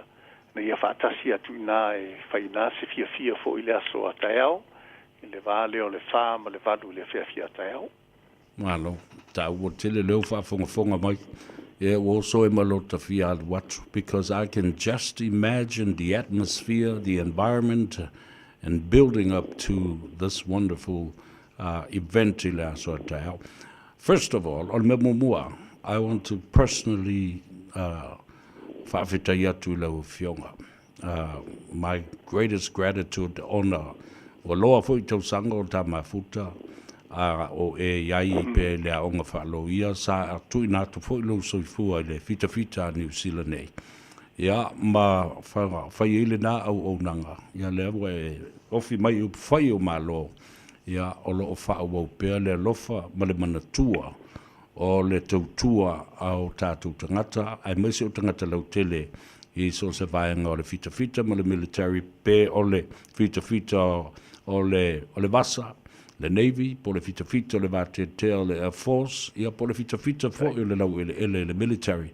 Vatu le whamaloi lau fionga le sui pāribia. Ia, a vea fo le nei vai tau, le anga ua o ngā tusa lava male, se tasi o anawa tau le fionga, ia Pope Francis, ia tausia le file mu, ma ia apa i le anga alofa. Ta ua i o nā sa vali te tele, e o mai e le whamna tuina o le soifua, ia ma le ola tautua, ina ia sa oloto sa moa ma le lalulangi. Ia, whaaftei tele lava mo le tātaimu wa o fo i sa moa i le tāua o le nei talandoanga, la fotu la wafionga au te talo, ina ia maua le file mu le aso a taiao, ia ma ia langi le lei, ma mata ngofia le aso, ma ia ta oto i se tūlanga langu tonu e mata ngofia ai me uma. Ia, sao noanga buli mai la wafionga i le sui pārimbi o le atunu. Wa mamoli atu le ngangol whaftai so vea. Le nei tū lao le aso ai meise o se avanoa, wa mwhai ei o na talano atu, ma wafonga atu fo i le mamadu le atunu, tawala atu le tatu wala leo le tio Samoa. Ia meise o pokalame matango fio lo ngā ngai whaiva. O le tūlanga tāua, ia, wa umana whailo le tātalanoanga, o no le whamoemoe lava tai au, ia o le nau o ta oto atu. Ia iso mātou manatu o la mātou tau mawhai.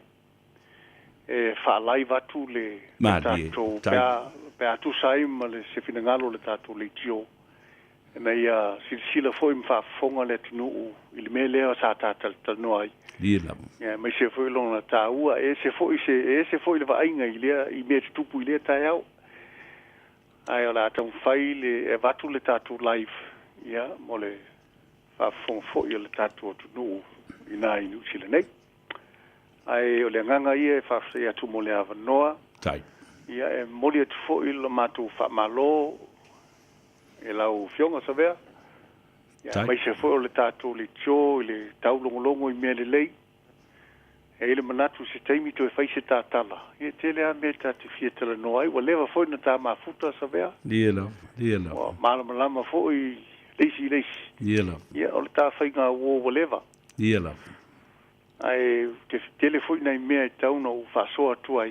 Dia. Ia wale whafunga anga si o tātou atunu. O lo moli atu foi tālu sanga i tātou atunu. Ia nai New Zealand. Ia tātou aua pea le file mua tu sai ma le aunga liu le aso atai au. Ai lo whangia le atua ia tupu matamali. Ia me se fo ia alo ma whanau o le atunu, o lo whapenao na lala mai li nā atunu. Ia, ma so se tafo le lalolangi o tatu iei nei. Ia whamanuia le atua ma whaipea le soifua ma le malosi. Tai. Ia, ia maua fo iso mātou. Ola whaftai mo whamanuianga mo le aso atai au. Ia, tātou to e wheloa i le langi ma le lofa o le atua.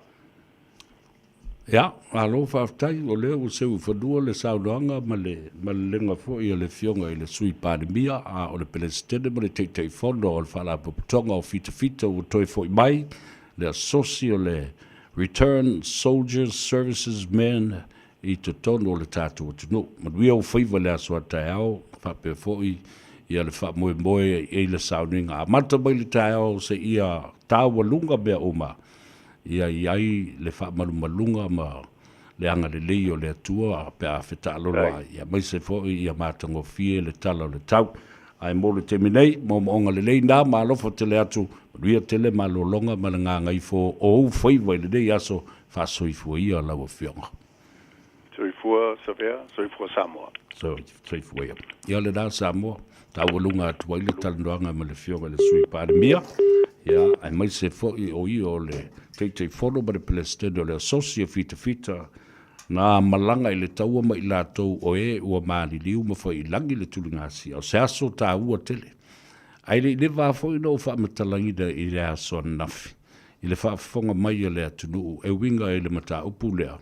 Lena saunoa i ai ia le fionga i le Pope Francis ia po le tamapa ia. Ia, o le apa i le anga lofa ma le whaatupuina o le file mu. Ai whamaile ta maloa o Alfred Nobel, na ia wha ma ite le whailonga lea o le Nobel Peace Prize. Na pauale mea e whai i tangata e while e mū mai, aua ne i wha a au pengaina. A tātou mana na o e tausi le while e mū e leini taua. E le se taua e whaia, e le whaia fo i ni mea tau, e le tu i nātu fo i iau tau limo ni mea tau. Ai ngā ia kia o ngisi pomu mo ngisi mea whapena. Ioe, le mea le nai ta o le Armistice Day, na tupu le aso sfulma le tasi. O le masina o Novema o le masina lona sfulma le tasi. I le tausanga e awhi iwa se lau sfulma le tasi. On the 11th day of the 11th month of 1911. Na ta o oto ubai a upenga o le taua. Ai fusi mo po fita fita. Ai na o Natal sfulma le lua le po le au o le aso sfulma le lua o November. Ia koe papalo foi mawhanga. Whaftai fonga mua. Ia e se le tāu o le talandoanga le sa whai nei mo le fionga i le sui pārami o le tātou o tanu. Ia po le teitai foi o tātou fita fita le asosi o le RSA Returned Soldiers Association i Samoa. Tātou te mana tu ai, a day of remembrance, the least that we forget our fallen soldiers of men and women that gave their lives for your freedom and our freedom and protection of our independence and our constitution. Ese le tau. O te mine, o te manatu ai o usolo iai. I te tono le military o lela anga solo i le te ilua se furu tausanga. Ua tūla lata fo i le teimi Amerika ma le malo tele o Amerika. Ua tūla lata fo i le teimi e malo lo retire. Ia e whaftai le tua i le tele o tausanga. As they are deployed to Afghanistan, to Korea, to i le mea sa iei, i le tu ino Saddam Hussein, Iraq. Ia, o le sao fo i le nā i matau le nei a inga. I le tau singo le file mū, ia, whapena fo i vaenga au. Ua o fo i nātu i o lātou wola masoifua. Ina ia pui o le saonga le mū ma le sao le tonga ai maise o le whawai o le malo Amerika. Tātou o e wawai foi, tā le pese le whamaduia tua i le manamba o ngā luenga ma le ngā ngai fo whaiva o le atunu u le nei a stofi o le whatawhiti o ngā luenga tā walunga i le aso malo lota e au ko ke fiu e whakarikari mai au.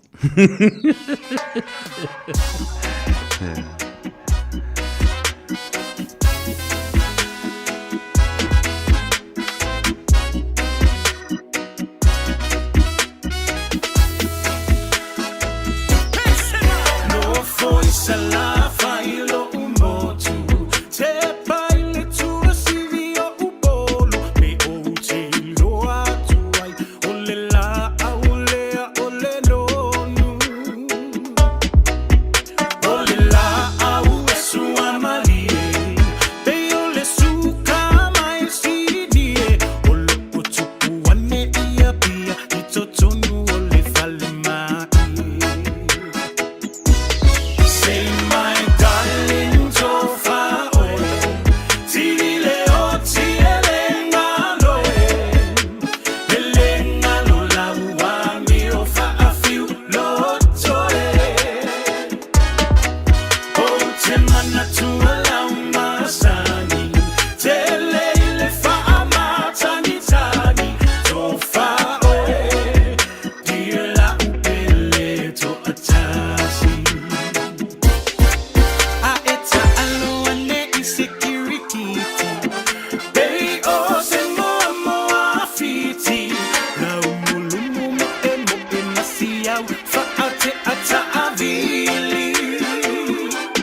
Whainga o le Radio Samoa se furulima iwa toru a mo e tautuaina o e ilangu ngana fitu aso le vai aso.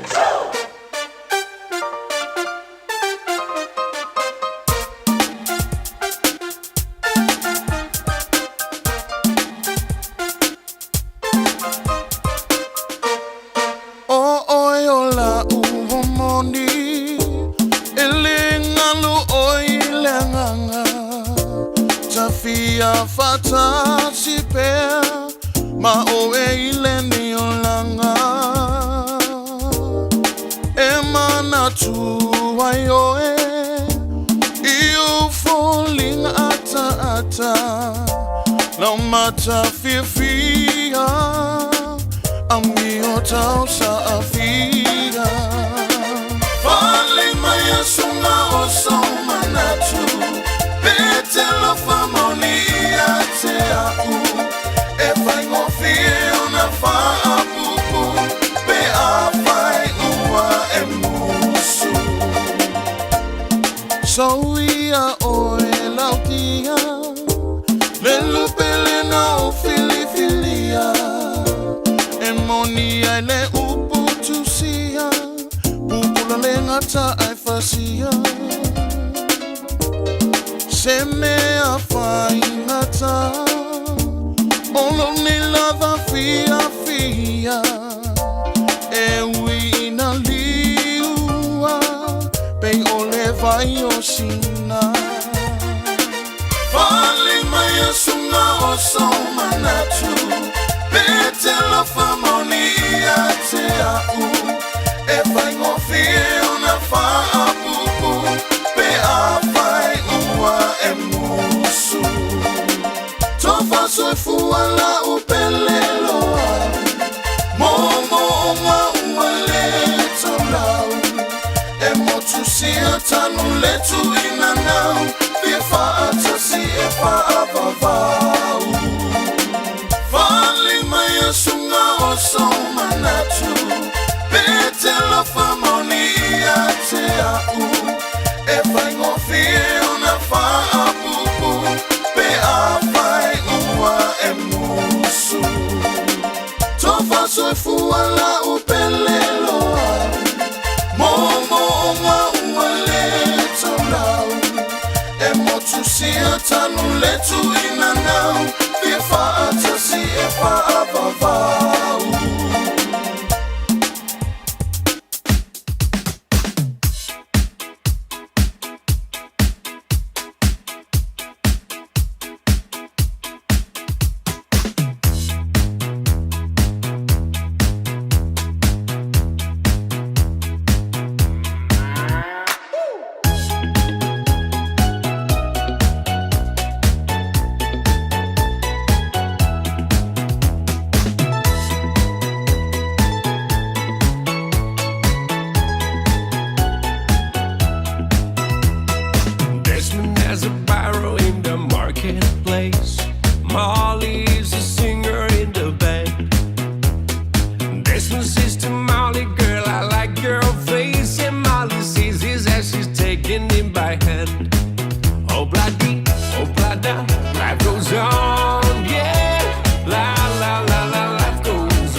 Takes it back to Molly waiting at the door, and as he gives it to her, she begins to sing. Oh bloody, oh blada, life goes on, yeah. La la la la, life goes on. Oh bloody, oh blada, life goes on, ooh, yeah. La la la la, life goes on. In a couple of years, they have built their home, sweet home. A couple of kids running in the yard of Desmond and Molly Jones. Happy ever after in the marketplace. There's basement, lets the children lend a hand. Molly stays at home and does her pretty face, and in the evening she still singing with the band. Oh bloody, oh blada, life goes on, yeah. La la la la, life goes on. Oh bloody, oh blada, life goes on, ooh yeah. La la la la, life goes on.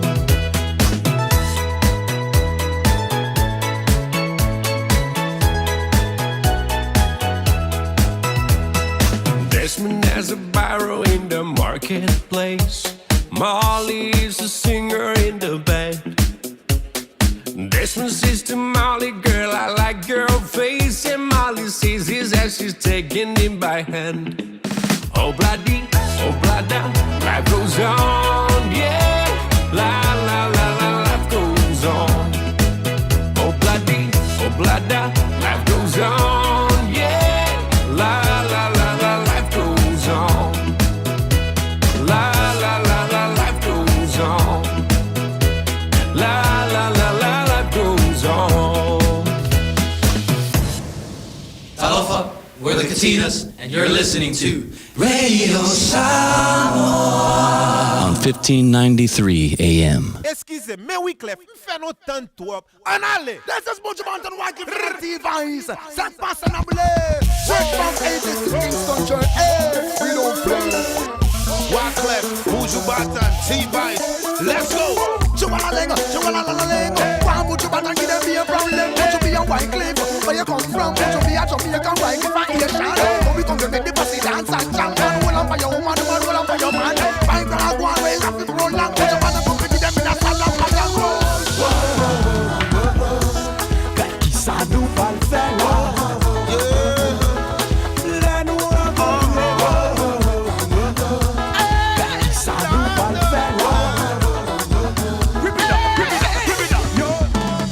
Take you to a place with the treble in the bass, where everybody's fine and there's no color line.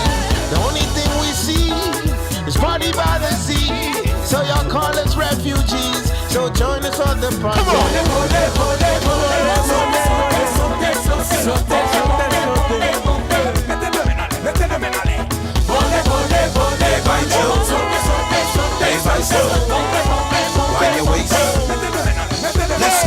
If you come from the Caribbean, let's show them how we do it. Throw your flags in the air and wave it. Ladies, whine and shake it, break it. Stop your foot, them, clap your hand. This ain't a Jamaican, I'm a Latin, come on. Guineas in the hand, how we love the woman when it dance and hand. Why do you want, why do you want to get? Music you want, you know what we don't fret. Anything you want, and that's a great get. Bet, set, we wear most of your bed. Kaki sadu balfela.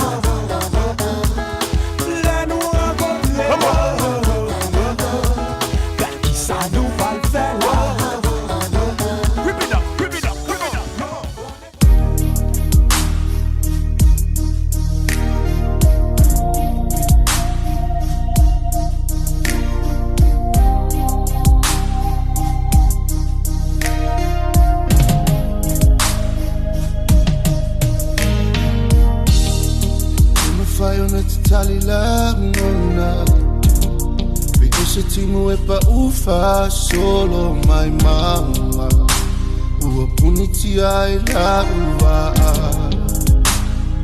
Na na na Ua pua wa nei hangona Ua liwa ino ua lofa Ua puniti ai la uva Na na na Tell fight, my oh, my,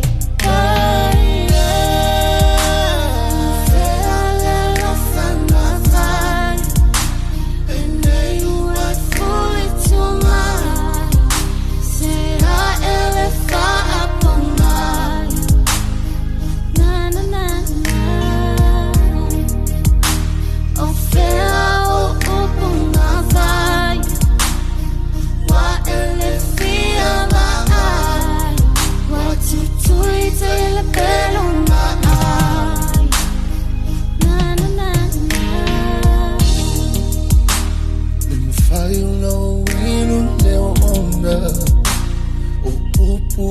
low ainga utua ina ine o ita na na na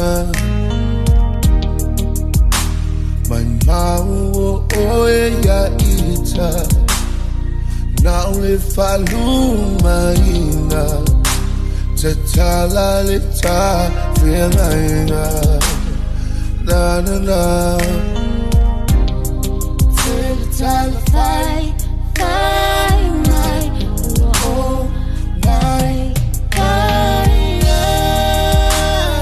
se ala la sana fai, and you are fully to my, se a ele fa upon my, na na na na,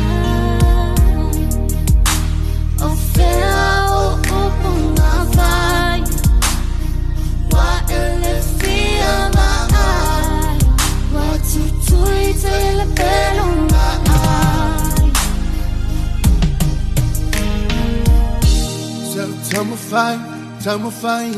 Pa whiawhianga sui whiwhiloi o le manawa o ngā ruenga i le aso le whaatawhiti ai tiu te mawhaiwa alo whilima o le atunuu ai malolo tae au. Ea, ai mau atu lo maati a o le I manawa.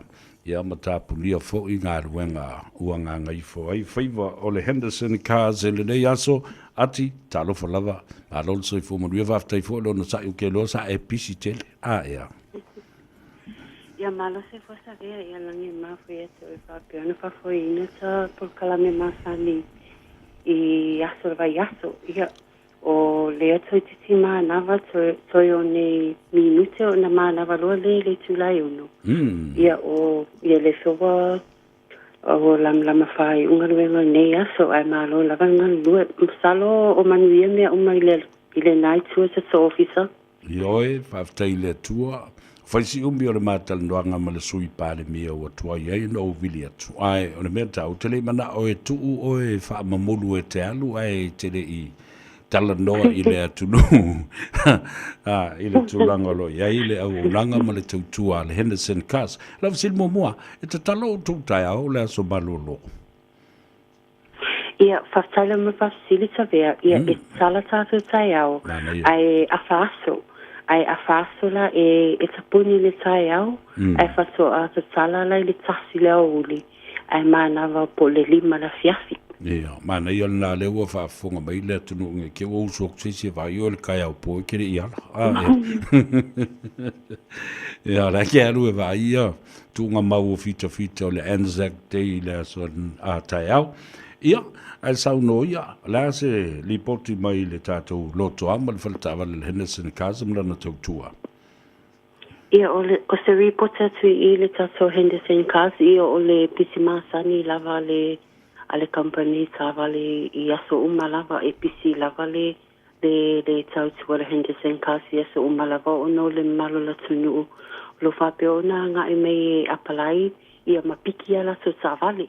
Ia ole o ana nei ia le na whatino ina I le whao mai no lauchina for your application le malo la tunu satu ina mai I le aso ana nafi ia mana nei try out ia o try out la le whape a whaaso ai ia le la ina I taso a inga I lunga nei o kilani peto o tolu le e o mai piki ala to tawale try out ia mwhai ala to sign up ia o le pisimasani lava le Henderson ia so uma lava ia o le vai aso nei ia pe se aso vai aso pupu lea I vai aso nei wa le sa weekend long weekend sa so le eseta ia le ala o le tele o le malo le tunu le fa pena anga I mele aso ngafua aso lua ia aso na nafi e piki ala so sa vale ia pe o la tole le sa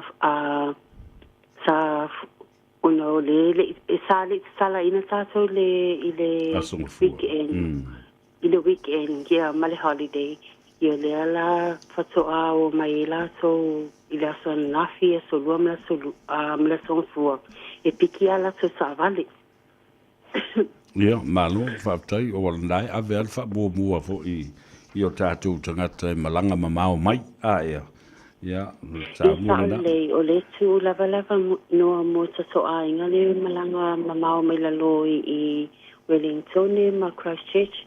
Ia o tātou lunga nei au kilani, ia o le tu lava ai le foi le whaamulimuli i a lātou le saini foi o lātou sign up ma piki a lātou tāwale. Ia e pe tu lava le whaamua nei tasoʻaiga le malaga mamao mai. Ia, malo, whaapitai, o le nā whai ua whaawau pēr, o na whai le tātou cashback. Ia, le tupe whaasiri fo le mana o ele tangata. Ia saʻalei, ia tūlanga na le cashback ma le referral. Ia le maua uma ia tātou cashback ma referral, tātou tāwale uma lava. Ia loo maua ia cashback o tāwale uma lava lo whapeona apalai i le customer. Ia e te pen fo ia le cashback e maua le customer i le tāwale o lo whapeona apalai ai. Ia o cashback e a masama le awhitala nga i lunga.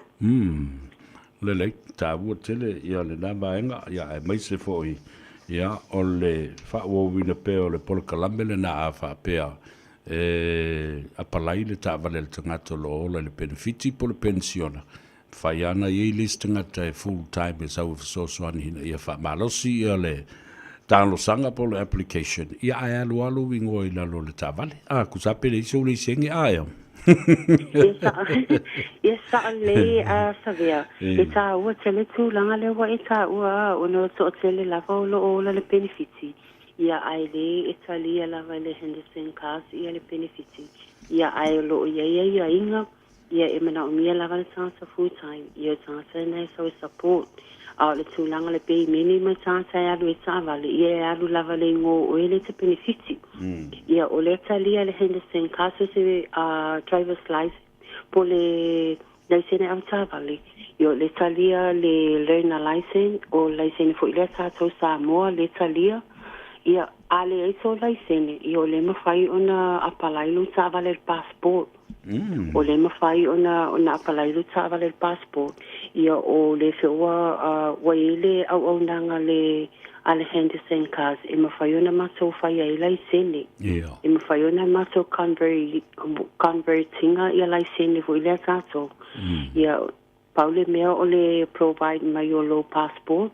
Ia au le tūlanga o le whaaliwina. Ia o le si au nanga na le tasofa tāwale. Ia, mana ila nā wā pueo e leo e kangoroku e lau passport. E saʻalei lava. E tāua tele le convert po le whaaliwiu o lo laisene. Po le laisene Samoa ia e mwhai lava na maso o le simato au nanga i nā paule meo le au mai o lo passport. A le iso laisene au mai lo passport. Passport la na e le liwa e mātou lo laisene. I lo laisene. Laisene la leo le laisene o le learner. Wai le a masa mai taso le learner. Ia o le restricted ia ma le full license. Ia. Malo, whaftai tā ua tele le nā vaenga. Ia, sisi vaenga nei pa u ia tau a nā ua whae ilo atu. Le asua tai au, e te puni atu le tai au se ia pa ia le tū lai tasi. Ia ngā e sa vari mai lola, ia lo ngā viri lo ma ati me whai kuli mea se upa ngare se o rakua. Ia, mai le tā telefoni, ma le tā tuatusi. Ia mana tua le nae te tala le tātou leina, ma le tātou Facebook page e so ta ia toi tangata se o ai le teime e tō whai ati ua tāles fun ma le tasi le pō. Ia saʻalelei, ia poai lava o loo fia pana o mia le tusoani ia apalai tāwale. Ia whatoa malolo lava tangata le whaingaluenga le pō le tu la su tasi nā nei. Ia sa uma lava. Ia o le tangata lea, ia o lo whaingaluenga le pō. Ia o le temile leile nā o le malu le tunu o lo whapeona whaingaluenga i le au. Ia o le temile pō, ia o lo i le tangata whaingaluenga le pō. Ia e mawhai lava o na whai me lau apalai le taimi lava nao le pō. Fato a moe lava tangata le whaingaluenga le tula su tasi. Ia o ai fia mana o misa soani wala au mai a o ati. I le numera o valu se lau, fita sastasi.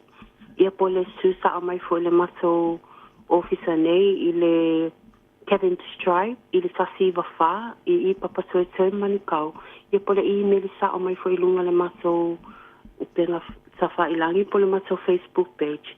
Ia nai alu le Henderson Cast, ia whaftai lava sa vea mo le vanua, ia se filoa i le tapo kalame masani le aso a tai au, pe i se tapo kalame tai au, pe le ai, ono leo so malolo. Ka ke malolo ka e au, moilo.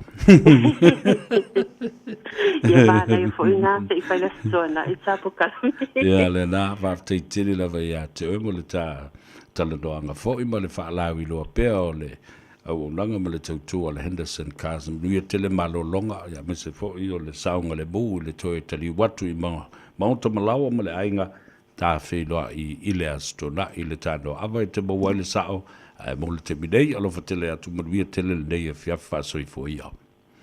Pasoi fo sa vea manuia la fiafi alofa atu. Whaftei lava.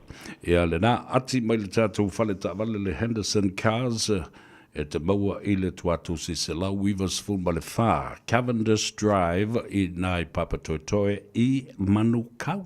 A leo le nā walau i le lato telefoni e le eise tongi o Valusalau fitu tasi fitu tasi tasi o Valusalau fitu tasi tasi.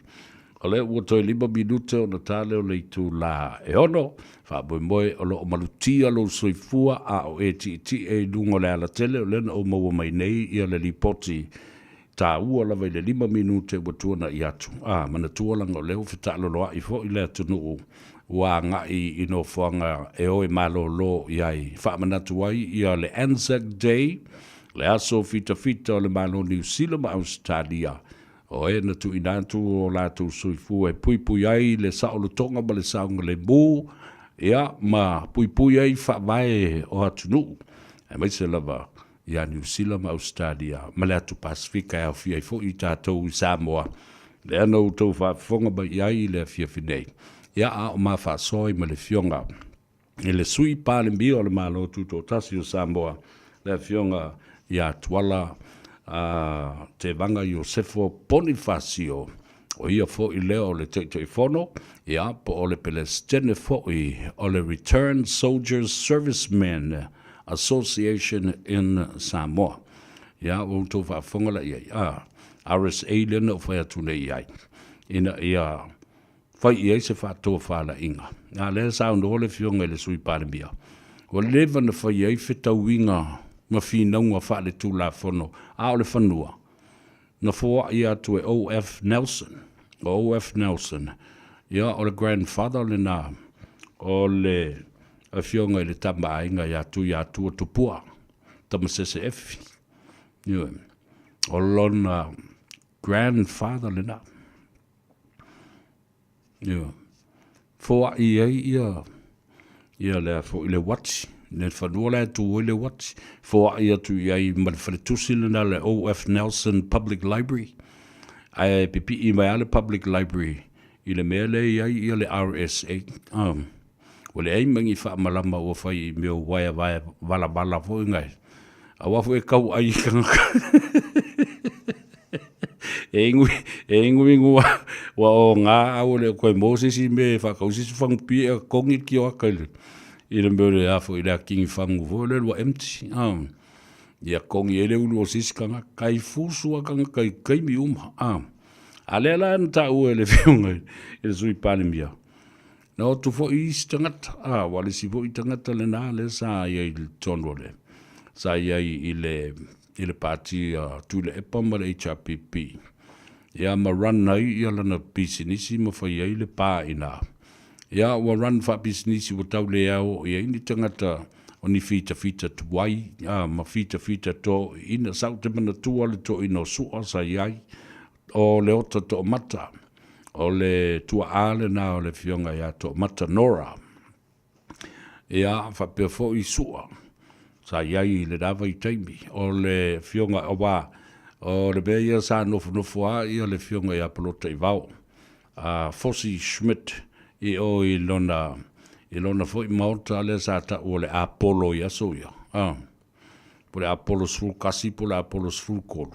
E maana malava i loa ume le au kakaa, ma le au ingu pia, ma le au aipulu, ma e ngai. I ka fusi.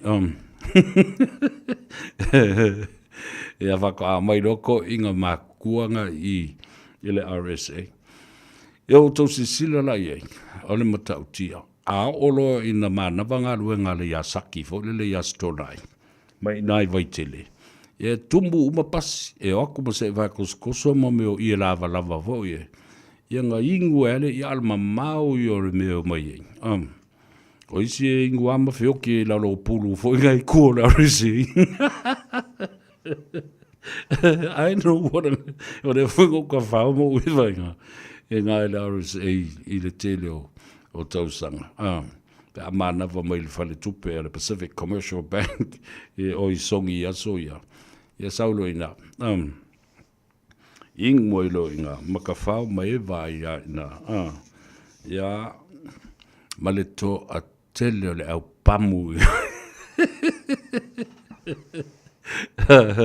Rā lena, na mafua mai le upulu le fwole le au. O le au pamu mo le au kuori. Ia e loa le te pamu whaatamari ia eisi wha leo polu. Uwinga o tātou tangata. A mionga tangata. Ia, e te wa aifula iai. O ifoi, na e wawa ai ai le meo le tele. O le meo le au tamaita I inu. Kifa solo ange malisi fangui o kifa solo afu ibi. Ile I tupao tinamu tamaita. Meo le kere o le au wingu le ngā whai keimi. Ia le ngā, sola ia la, ia leo le sika ngaka ma le waitress, fo le. Ale RSA.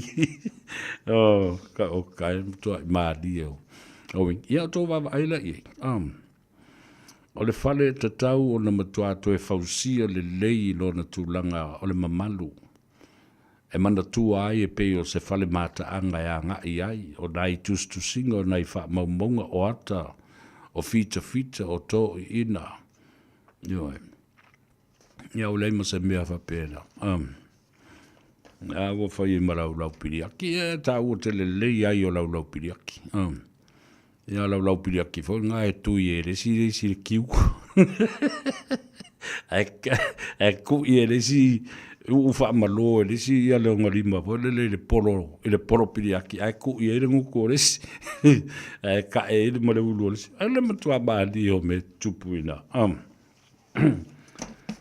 Le mawhaina ngalo le no whanga. Wa mai winga fo I e sa whai rungo lea fo I o le Mount Vaya. A mai rola I le pingi ai. A leo le nā oisi o le au wingu fo le o le kou. E ngā solo mamai I.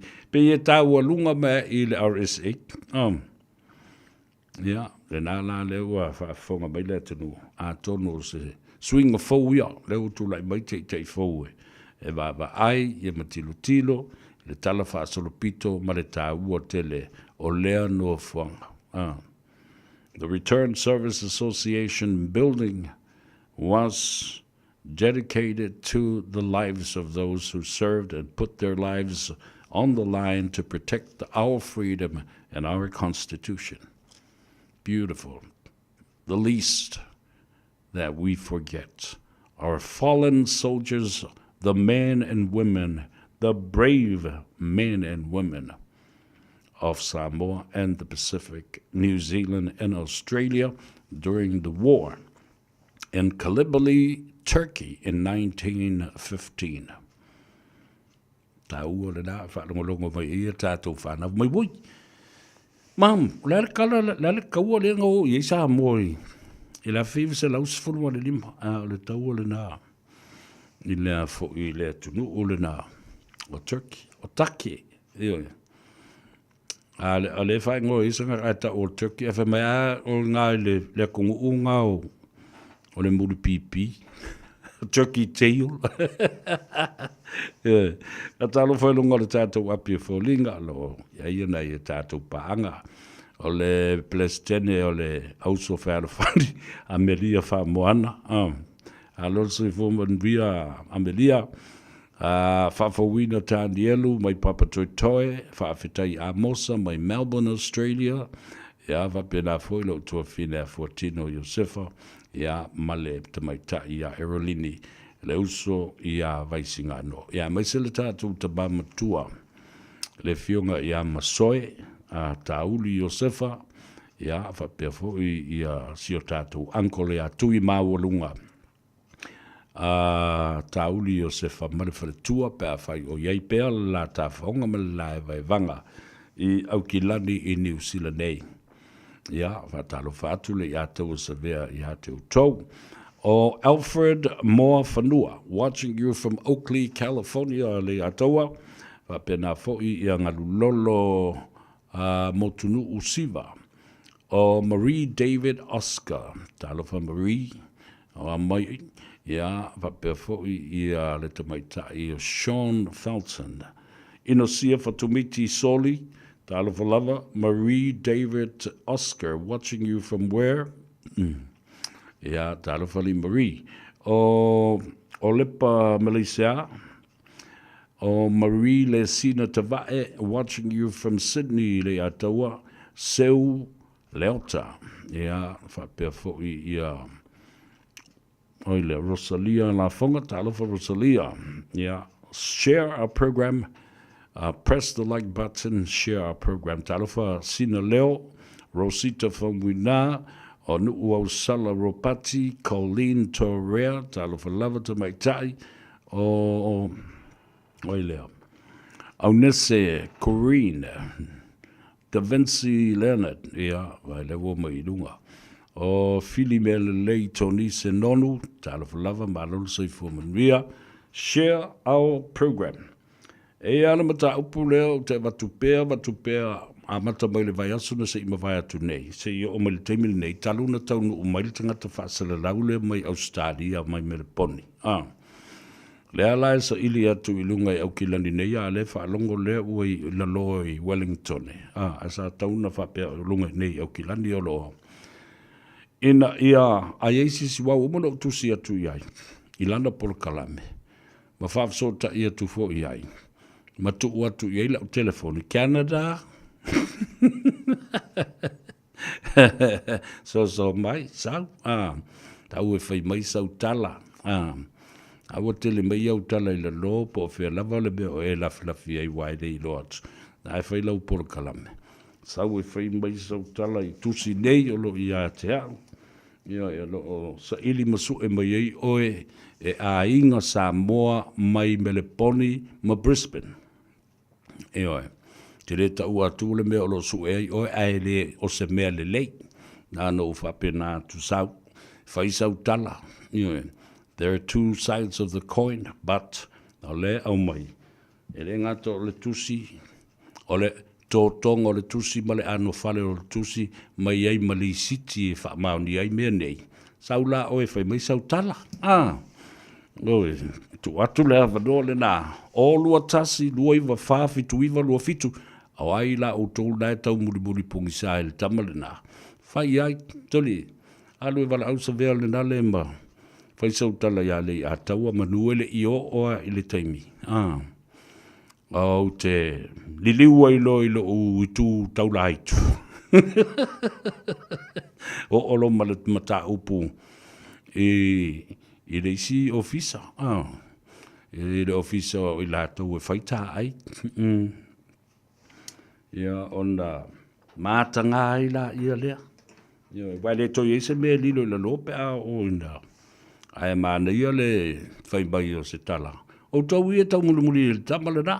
Whai ei tole, vili le a taua, o le olua tasi lua iwa wha fitu iwa lua fitu. Katalo whatu i lau tua whine ia whale nā tapu, ia mole uso ia lua iwa nā tapu. Whaafonga mai i Brisbane i Australia. Whapena fwile uso ia Henry Siosi Paulo male ai ngali. Ia le ngā te lea whatalo whapitoa lava. I le uso ia Manua, Tustala. Ia, masio au a inga fōi, whaftai na mōla hawa noa e so ta iai. Ia, a o iai o tau i Australia. Whatalo whatulu tātou polo kalame. Ia, malei a tau sa vei ia te oe. Se fulu minute o te ai ia le tu la. Ono. Ale mataupu lea lea lava a watu. Olo fete na ia mafau faunga te i se se nai foi ia le to telo le mamalu le tunu. Tasile mataupu au mai e New Zealand immigration. Ale o te tala mai le avano mo elena o Samoa. Ai whapena fo i tangata uma watu motu o le Pasifika. Yeah.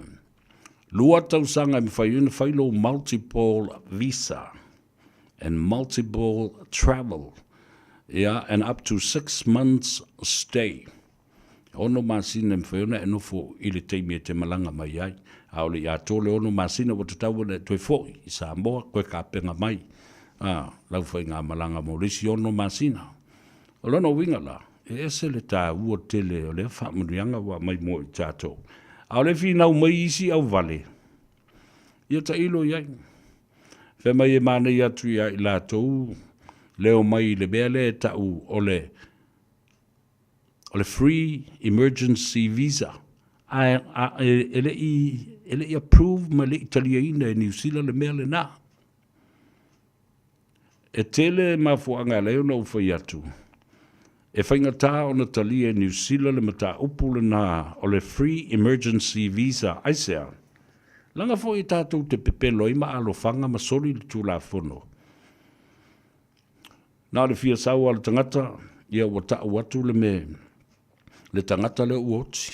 A whai o le uso ma le tua whawhine, o le taua, ia, a watu la i leo le pepa oti, a watu le wha maoninga mai i se whale maliu ma mea whapena. Ai pelo. Se, nā le fia sau a, ia, tau sao le meo le maliu. Ai e te le ua nā mea, pe a whailo multiple visa for 2 years. Free travel within 2 years.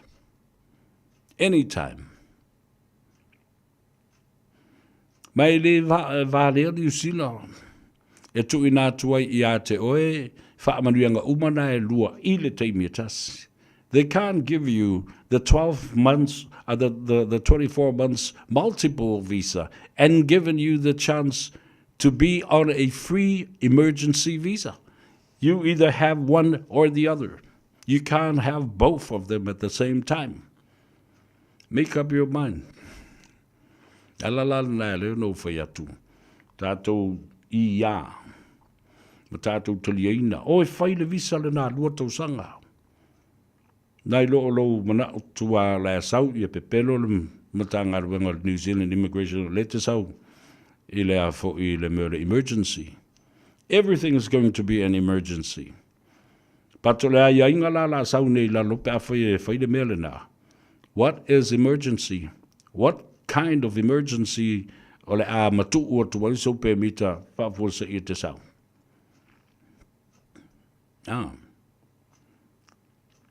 Ele is emergency ia le mele le aso whanau.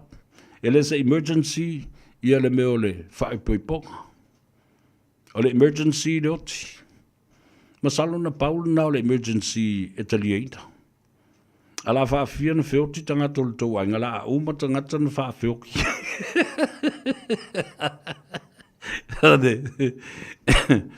Tātou te toi whaaleanga ina lawa i tātou. Le whaamanuianga, pe a au mai se whaamanuianga whapena. Au te tali tonu, e sorry wefa. I ri teitei whai e New Zealand se mea whapena. O le umatatala i a senga, le review, e tā u atu le whai o le 2 year, po le 24 months travel, multiple travel within 2 years. And you stay up to 6 months per travel. Yeah. Wai leo Samoa ngā le vevesi e ngai ma whaasise a kua le matau. Lea wau whai atu. E le ma whai o nā mai umani mea nā se lua i ate oi. I le teime tasi lea wa matala mua mai le tūla whono. Lua tau sanga o le multiple visa. Ia wantila ia. Tā ua tele nā.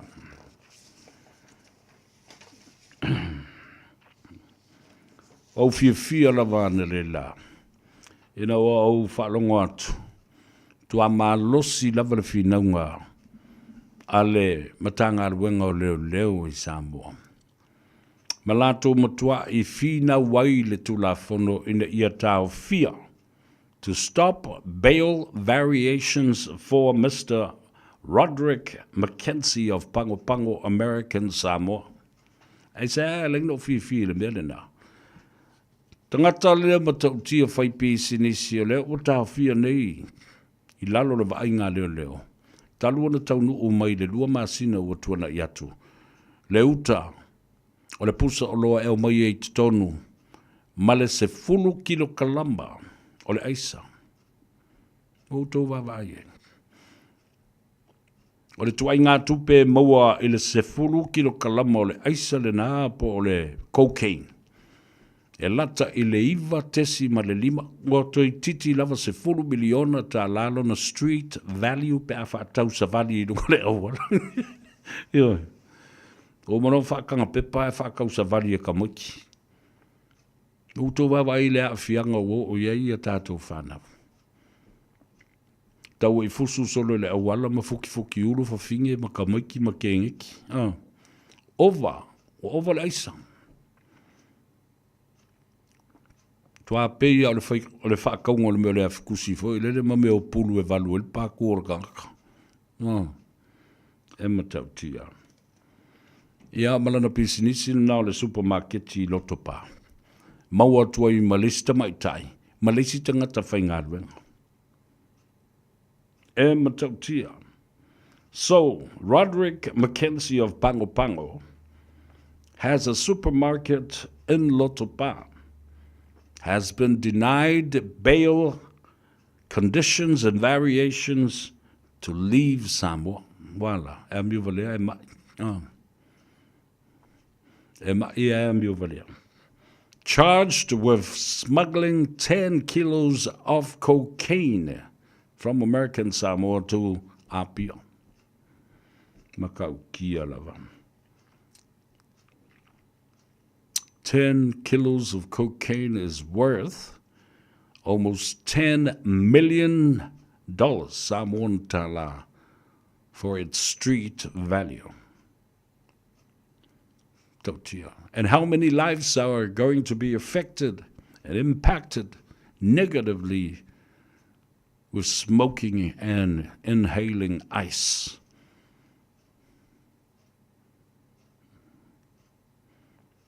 A tauna matua I ai se surveillance fo lea a leo e mata I tū waita a vale matangata e a ngai e whaatau le whale lea. La lala bea watupu, mai le Supreme Court, Justice leo tele mata tuatanga loa, and the police prosecution has strongly denied bail variation. E loai, e tasi albambulunga kunga I pango solalo. Solalo I Amerika. E fiu e toi su I Amerika. A o Samoa ma Amerika. Ma Amerika Samoa. E le eise tātou whiangainga. International extradition law. To extradite somebody. E whaafo I atu whaapangota. A watu whaapangota. E toi tū la I lumo le whamsi. Nong wale wailo le leia le li idea. Kakale o Roderick Mackenzie. Nā te loa le lei, e lei lalo I fo le sifuru tausanga e whale pui pui ai. E le awi nātu wha lilo lilo. O le aisa I te tonu o le atunu. A wai loa e le toi fo I mai. They extraditing laws between Samoa and American Samoa. This is one of the largest haul of cocaine in history. Alafo ye isi bea. Yo, tele le mele, la waku kongo le tunu. O fifia la falonga tu se tasio company wo faingoi no le Faro.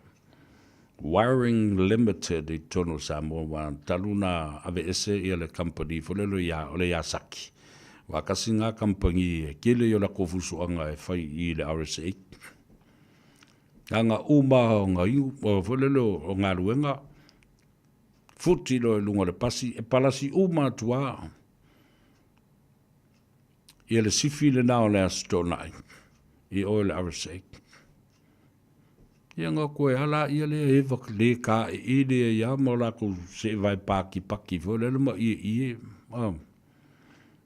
ki kifa koe ia ma o ngā ma ka ki kia ma alulunga i meo o meo a pulu fo i o meo pulu i o fo la resi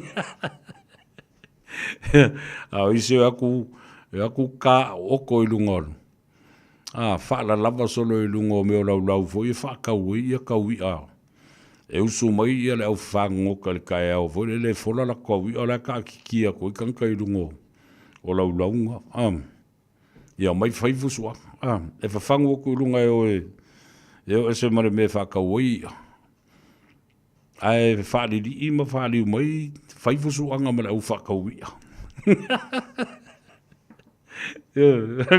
ale ulo tangata le Ferro Wiring Limited, le company la tautenga o sia, ia le tele wire. O whapena, o na awi nātu i isi atunu o e whai ia me o ngāruenga o afi o tā vale. Taipe o na whai le Yasaki, e langalao le Yasaki le vai temine nā. E tu sa e lata i le wha afe tangata whai ngāruenga. O le company le whato a amata nei po o 5 tausanga ia le ua. O si lia atu le se lau wha se fulu tangata whai ngā ruenga. Alo o ngā lulue ai. I le whai o waia, maui nātu isi atu no upeo ni usila ma Australia.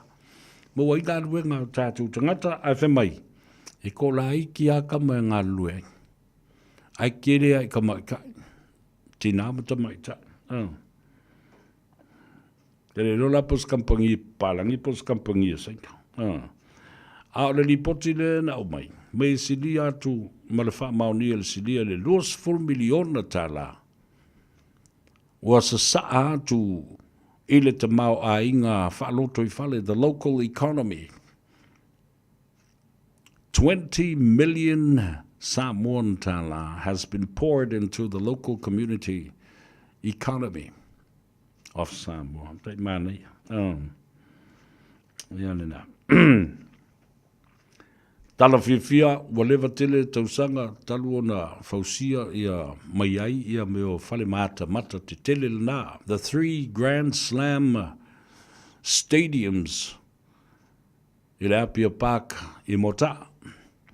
Nena lea ua wha mauni a mwere ka peneta lo la tūtali ei no ni tau fonga ai mai se foi o se fautuanga mai ngā ruenga te tele le malo. Ia whapefo I se company o Insinia mai seina. Wale o toe Maupopo Masefe.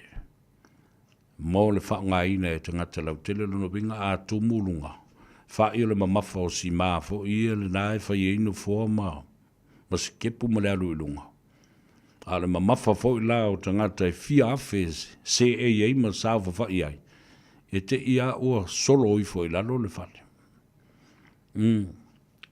La ua manatu fulele ia vave fai. Mo le saunga le mu. Ia. Ma ne ia a fi ai ia se soifua o se tangata. Ana ia. Atina ele lei. Ia awa o le mele na sa ia le tele o tausanga ua. Na pala ia me o grandstand fulele sa fau I lau papa ia aso. Ia matu o fua ai mamoa ina. Kiri ilu mkwa mo sa kufua ina. Ia ona fausia lola ia lea. O le stadium na e tolu. Ia lea na ua tali eina le kapeneta le fautuanga ua tatau. Ona toe whaafau matala uma ilalo. Ne I solo ifo. Ia pe manua maadi di waintangata e tu sai male. Ma le whaale tonu o lo ua tūle mai ai. Te mina nei. Ana ia nai fufuanga nā rua le mamau. Ave ese mai o tātou mawhau. I le vevesi lo vevesi ai nei le ngāngo sā.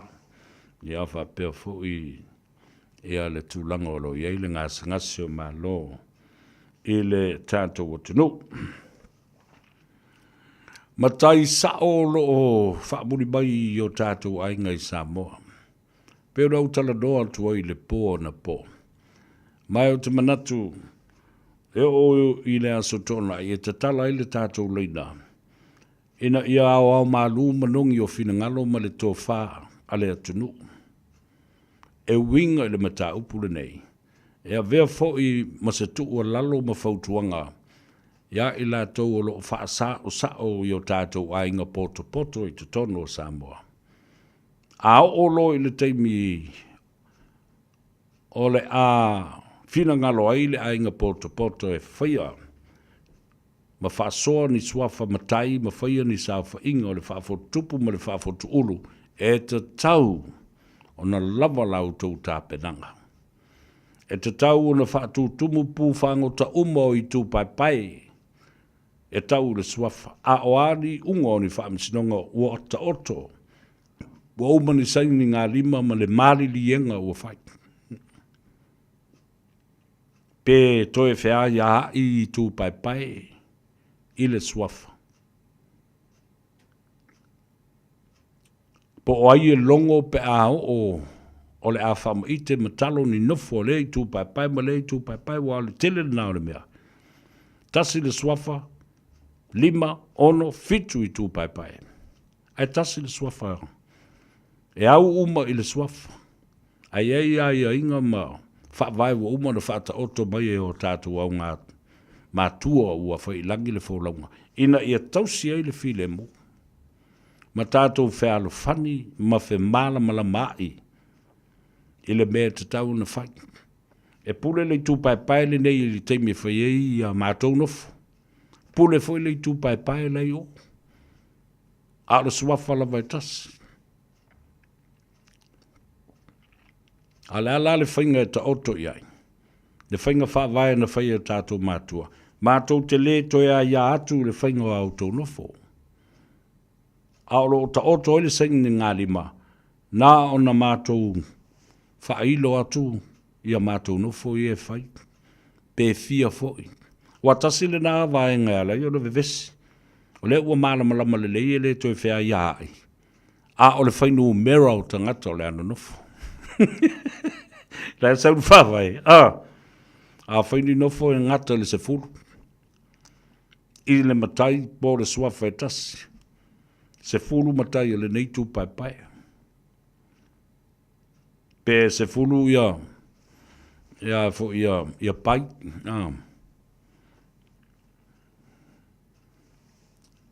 Ale mea lewa iai, wo umana whaina sa ngā lima, le whea ia ai tātou te māli lia, tātou mātua na whaia le whea ngainga lea. Walawa le tai se fulu i lea taimi ma lea taimi. E se fulu le tausanga. Ai le o le 5 se fulu po le se lau le tausanga. O vola le se tausanga le foi la ia le o se fulu. O le si ai inga e masani ai.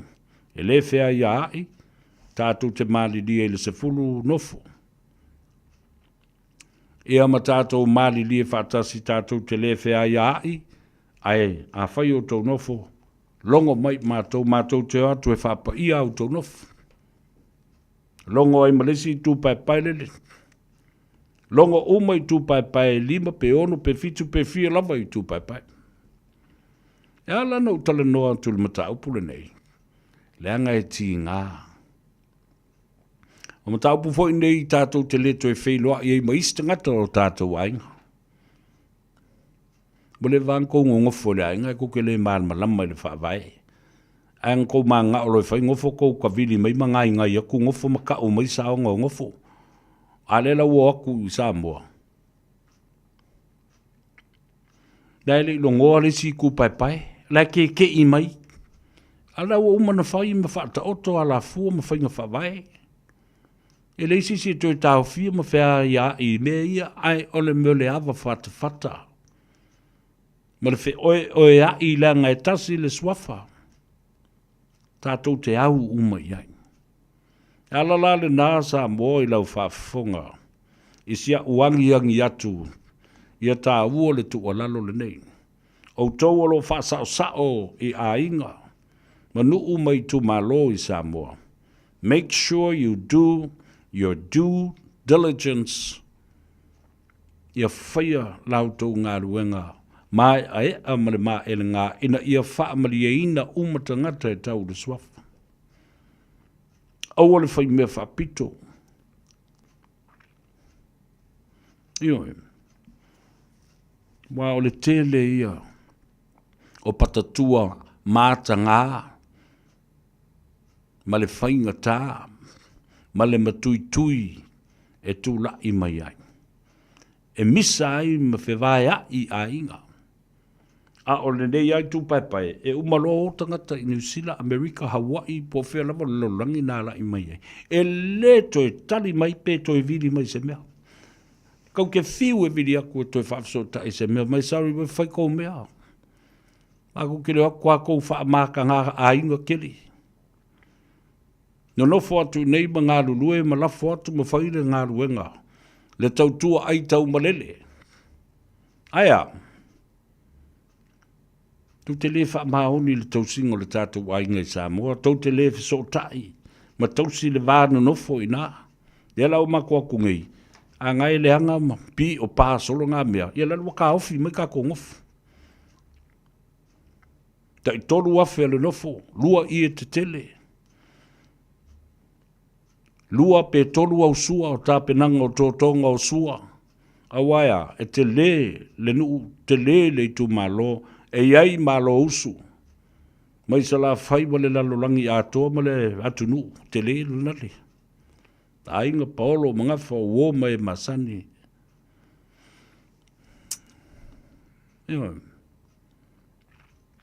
O mai fo, e le fo I ai se le. E mana o ale si tu tau fi uma no foi. Le ma foi no foi se no. Soli tu le no soli tu isi tu pai. Le ma foi no to ato fa ulu se tangi fa fo se I ma fa tino ai I se taimi la ta mai. E fa le tonu ai ia le tūlanga o le fa senga ina o ngā ruenga. Mama ta upu fa msinonga ale mata ngā ruenga o fa msinonga. Malama le li e le atou sa vele mele na le fa tu nei.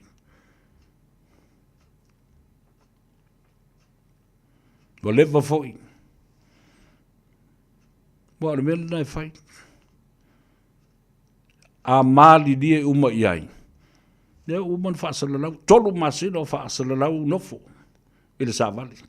Le ai disi wha na vela vela ngalai le leile tāpinanga tangata ia no nofo wha sao sao le ainga ma tausi le vāna nofo. Mai le mana ia.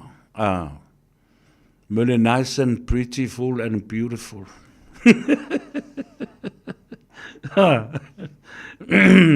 O tu whai nofo tāmu mawha le nuu ma le I tū malo.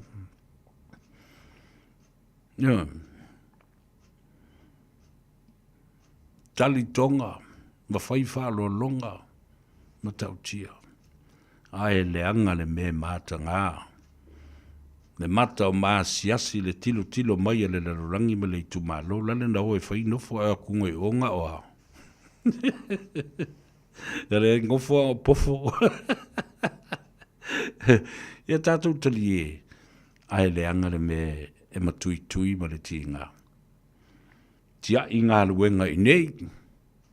Fai le whanau I lua vai aso e aluai. Tia I le ainga. Kupe umanga maua le la e alua le kongi le rentile ngofo le finga makamiki.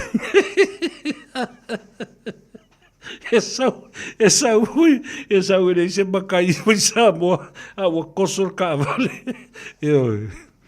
Pe man mori le ai le kise le ai se suavai. Ka pe mai le council le suavai ma le contact energy le kise. A koso le finance le ka vale. Ma fa le e mena. E tā ua tele le mea leo te tala noa atu ai. Ko e kufa mai kupe wale a koa kupe o sao. Sa kai konu afe, e kufa mai o kai afe. E va ko fe me o e fe mai. Se o le ka whaka oi me whai ia sua ma. Ale, a whea me o ko konga lau sua e korunga ngā wako. Whea ui e mai ka i. Nā waku i o kekele ka i dua se fulu wanga le kekele o ia ma fulu moa sa i. E mai. Wale ingi lau o le i. Wale ingi fulu moa ngā wako mua e mei o le ingi me ke wele i. Oka o kai se wha le tonu. Nia pālo mafusuanga. Au le fusu. Koe fusuanga kore a ingara kou. Ia nena.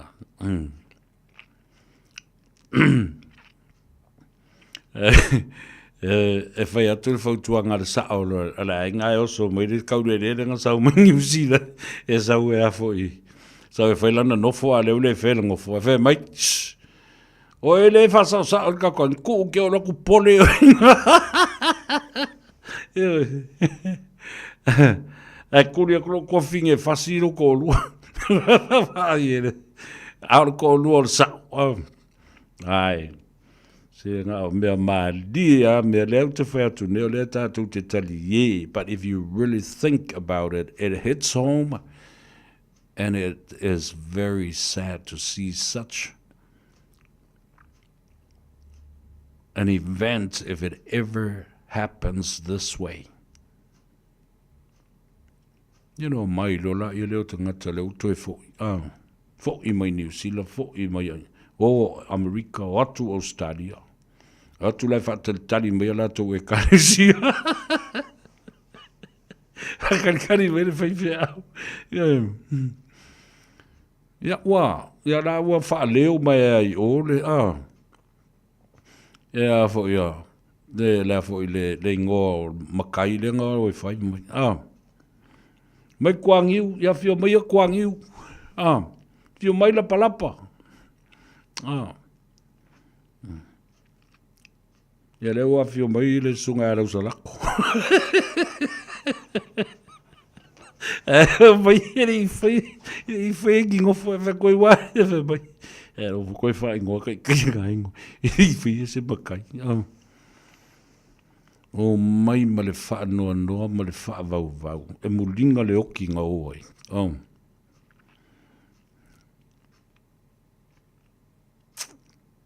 Tali a kore au whai pesenga sa whai le la kome a rofa i. Kari a kore au so whea fangi. Sa whai whai la kome a rofa ki ngā makua le ngā rue la whapea la whai songa matai sa mo sa wai. A wafo i e o. E o mia e tangata nei tō whinga maulununga I te tonu o lātu e kalesia. E whai pese. E whai lautusi.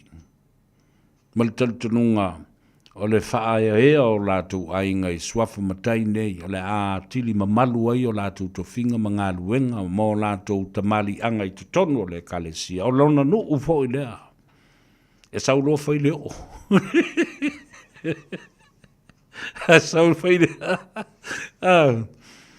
Whatu ai fo I le maalia le mea. Whai se whale iku le mea. Re on kua maalia. Because the whole script is there. The whole scenarios, different scenarios can happen any time. And they're not nice, but they're funny in a way. But it is for sure really ridiculous and stupid. I stupid, but stupidity, you know, that's some or I go too low. Yeah, swafa sao hang. Ele le ta oni swafa sao a o le bele na tupu ya tuto. Yeah. Ele to ya mana I auto. Man tu le wo I fo I male. Mal tu la fono le na fata auto nei. E ele ia tau suli ma feo e o koe ave. E se lo sofa sao. Le ma kua maali era. Le ale fa u maal tatu taldon. Ile ma ta upule. Ai, tau alunga tu ile mea maali ele pisa I fo isi por kalambe. Pisa le la unga muli muli fo ile le fionga ati kopo mata ilinga. Ala pati mata ilinga. O le ropo ai le pai le ngo mo. Ka nila. Yo. Ya la mo fi na mo ya sia la to we mo le ya to we. Ile la unga mo le ne winga le upo le pa le ngo. I think I mo vo ka me ki o sai. Mo sia ngalo makua. Mai wa elo le me wa pa ngo. Se vatu al fafoga na tu e regi upo le ya to sa vere fa. Upo ka ki ale la fa tu sa. O le winga. O le sau noa ngā ala pati mata I linga, I le upu o le pāle no o wānei, ne ua pāle no, o le winga moni o le upu na vai atu le whaafonga le atunu, ma le afiafi.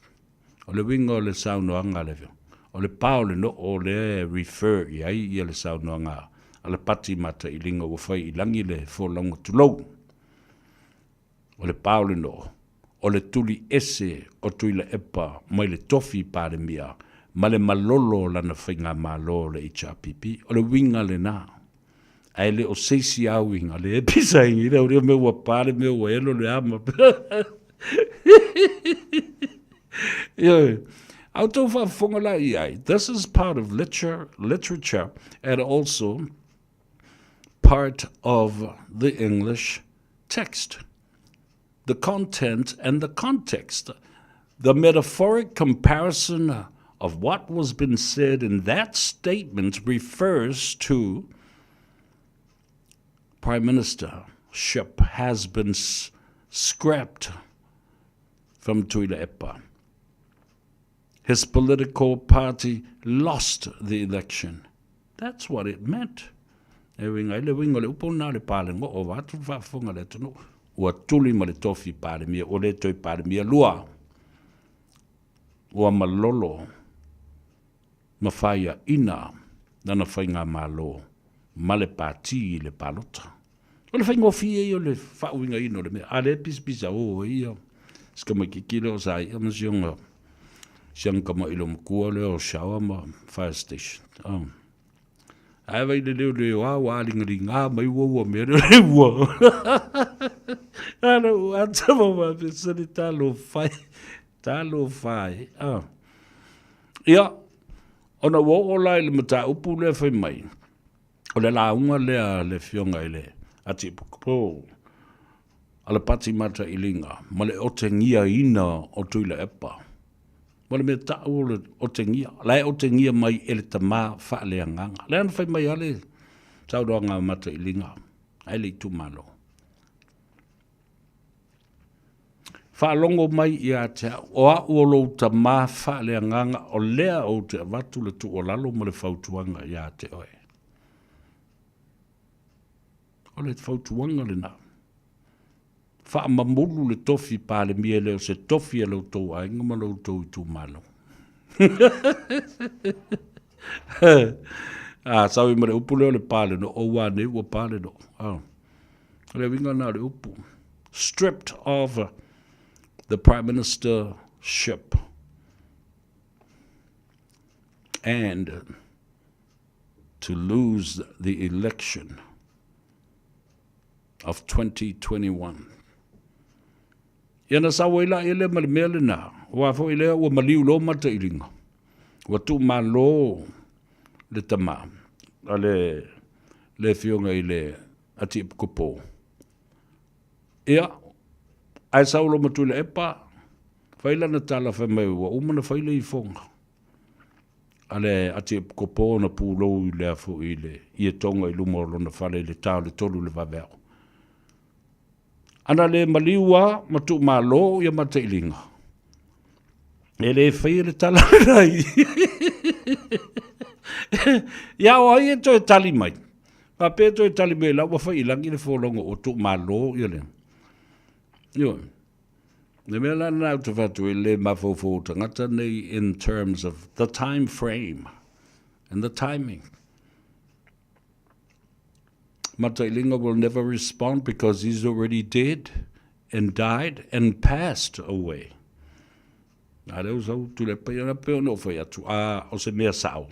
A mi milo e wha se tu le pa mtu a se a o se mea se e wha sao e tu le It's far sour. So we'll leave it like that. Those are our people yesterday and today. O me malia nao ta tangata i le nei fo i aso mauinga mamio ngā tangata matala e whai.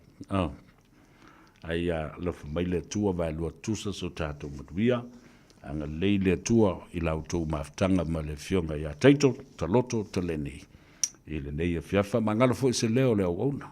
O ia tātou le tali e mo maua le fia. Ia, le mele na e tu. Au ne ngalo ia te oe lau vai o le ola.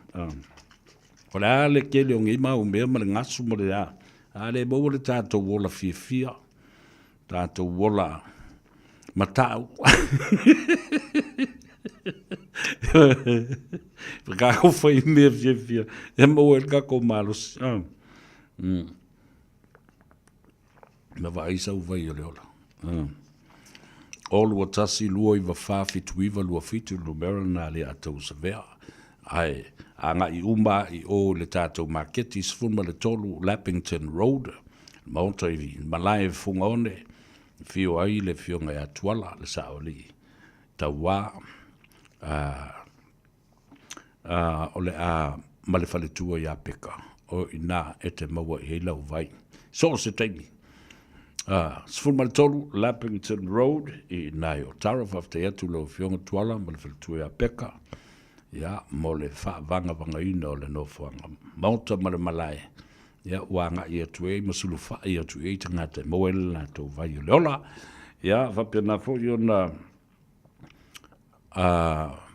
whaftai atu ia nive maalia ia malitamaita ia mareta sa wanga e leisi ia tātou whale o loa I le pita no ulea lua sifurma le lua Templeton Place Glendon I Manurewa tātou whale o loa I nā I le Tasi Market leo ngā tonunga le mū le tauranga whatau I Mangele ia whaftai le sunga whaolatane Peter Silver ia whapefo le sunga le whaife au Reverend Larry Tupai Lavea, manafalatua ia Sau Helen Lavea. Ia momoli fo I le whaftai o le tātou maketi o lo o le tūlangi Sifo, West Auckland, o le Numeratasi Triangle Road I Massey. Ia le sunga ia Wahid, ia whapea fo ia le awhainga wenga. Ia, mo o tau mafo I o lo o whaafonga mai isi vaenga o le lalolangi o lea luatu e le tātou pusavai e Australia, America, Alaska and Canada. Ia, o le numera na le a tau savea. O lua tasi, lua iwa wha, fitu iwa, lua fitu. E whaafonga mai nisi au ngā oi ngale I Australia. Le la tau te whaile vai fai whaanga oi le vai rea ingo savea. Seisi I mai mōlia, seisi o tau le whaapasinonga. La, ua kou kāgo fifua I mea na whai I le to mai whaana mua o mātou au ngāta mātutua ma le tele o tausanga o whai. Sua zau ngā ruenga ma sua si siau me I palu se mea Oki ai se po ngā aka ngare role I o e po wheki sulu I ai.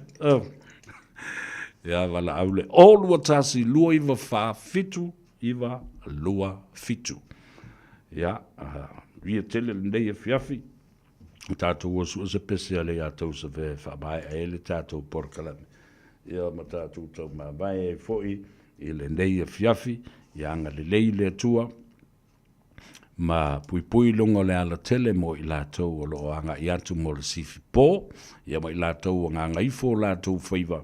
Ia maruia tele le nei a fiafi ma saunga le mo I longa le ala tele. Maruia tau mawhitanga o le fiafi ma tali ngā sua. Ai mai se foi ia le tūlanga o osi ngā taulanga. Ia ma o ka o le vai. E ringi upure o upua māsangi foi le ko inga malonu mā kua.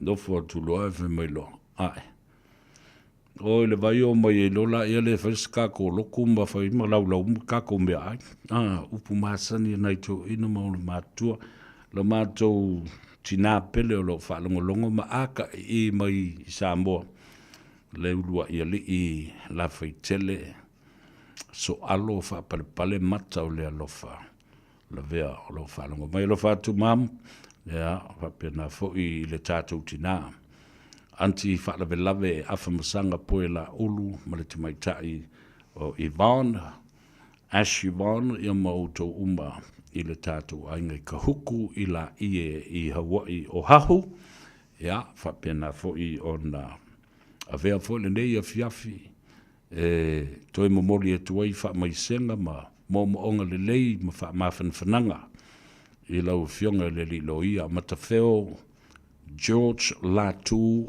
ma le fionga I le tamaita I loia le fionga e taula papa Heather Brenda Heather Latu the Latu family ia fa pe fo ia le Sarah family Latu malava le fionga I le swafa ia le malu tafao avia ia fa pe fo le fionga ia Fortino fa mele e Sarah avia ia fa pe fo le fionga ia le malu faiva avia ma le faletua ia mesepa mai kala stete le ainga malava sa le malu ma le sa le mamea ma malu ia sa le ali I ma le usoli I fa pena fo o lua fale na to ese ia ona o le tuu o le malo ma le fa ma vai atu a inga e fia talenga nam lo ulu matui langi ma le a inga sa la na toa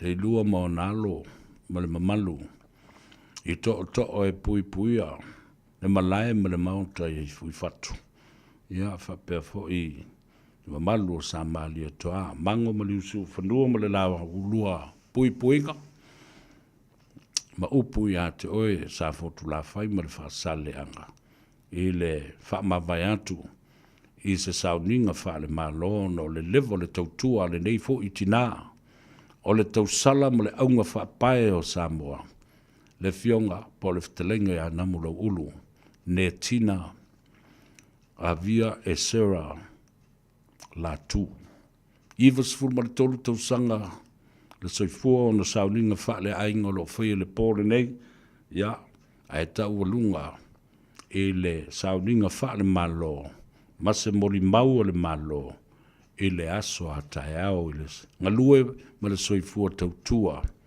o le nei tina ya le tala atu le na o iai fo inisi o le atu du o lo fa pena o na ufitia le au pongisa a inga mai kalesia no uma mafutanga ma fa lampa putonga o le nganga le na etas asu tuai vai malu I puenga ele o so tau fina ngalo po se loto le ataua po oi lava o le to fa pa ia fai to tasi le na malamata fa yoia le tua na te au mai na te toe fa fo ia tu fo I lona fio anga pa ia lia tele le nei po tu ua outou I le pese lea le ia tau sa vea le usoe sa wia o na ua pao se mea ua au mawhai ma au mau e tali ei lau sua ma e atai ia le ia fiafi le ia tau sa vea le nei alofa tele mo oi look after yourselves and God bless le pungisa fa ape o na puniti o le la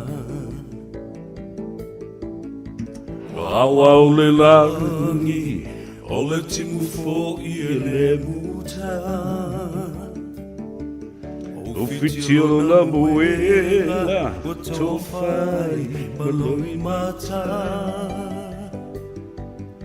fitilo fa I solo wale maua I lona loto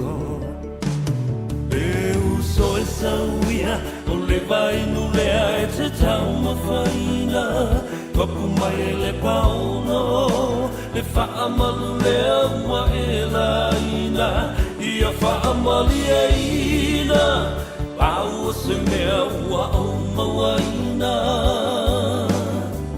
Whaalango lango mai I lo utau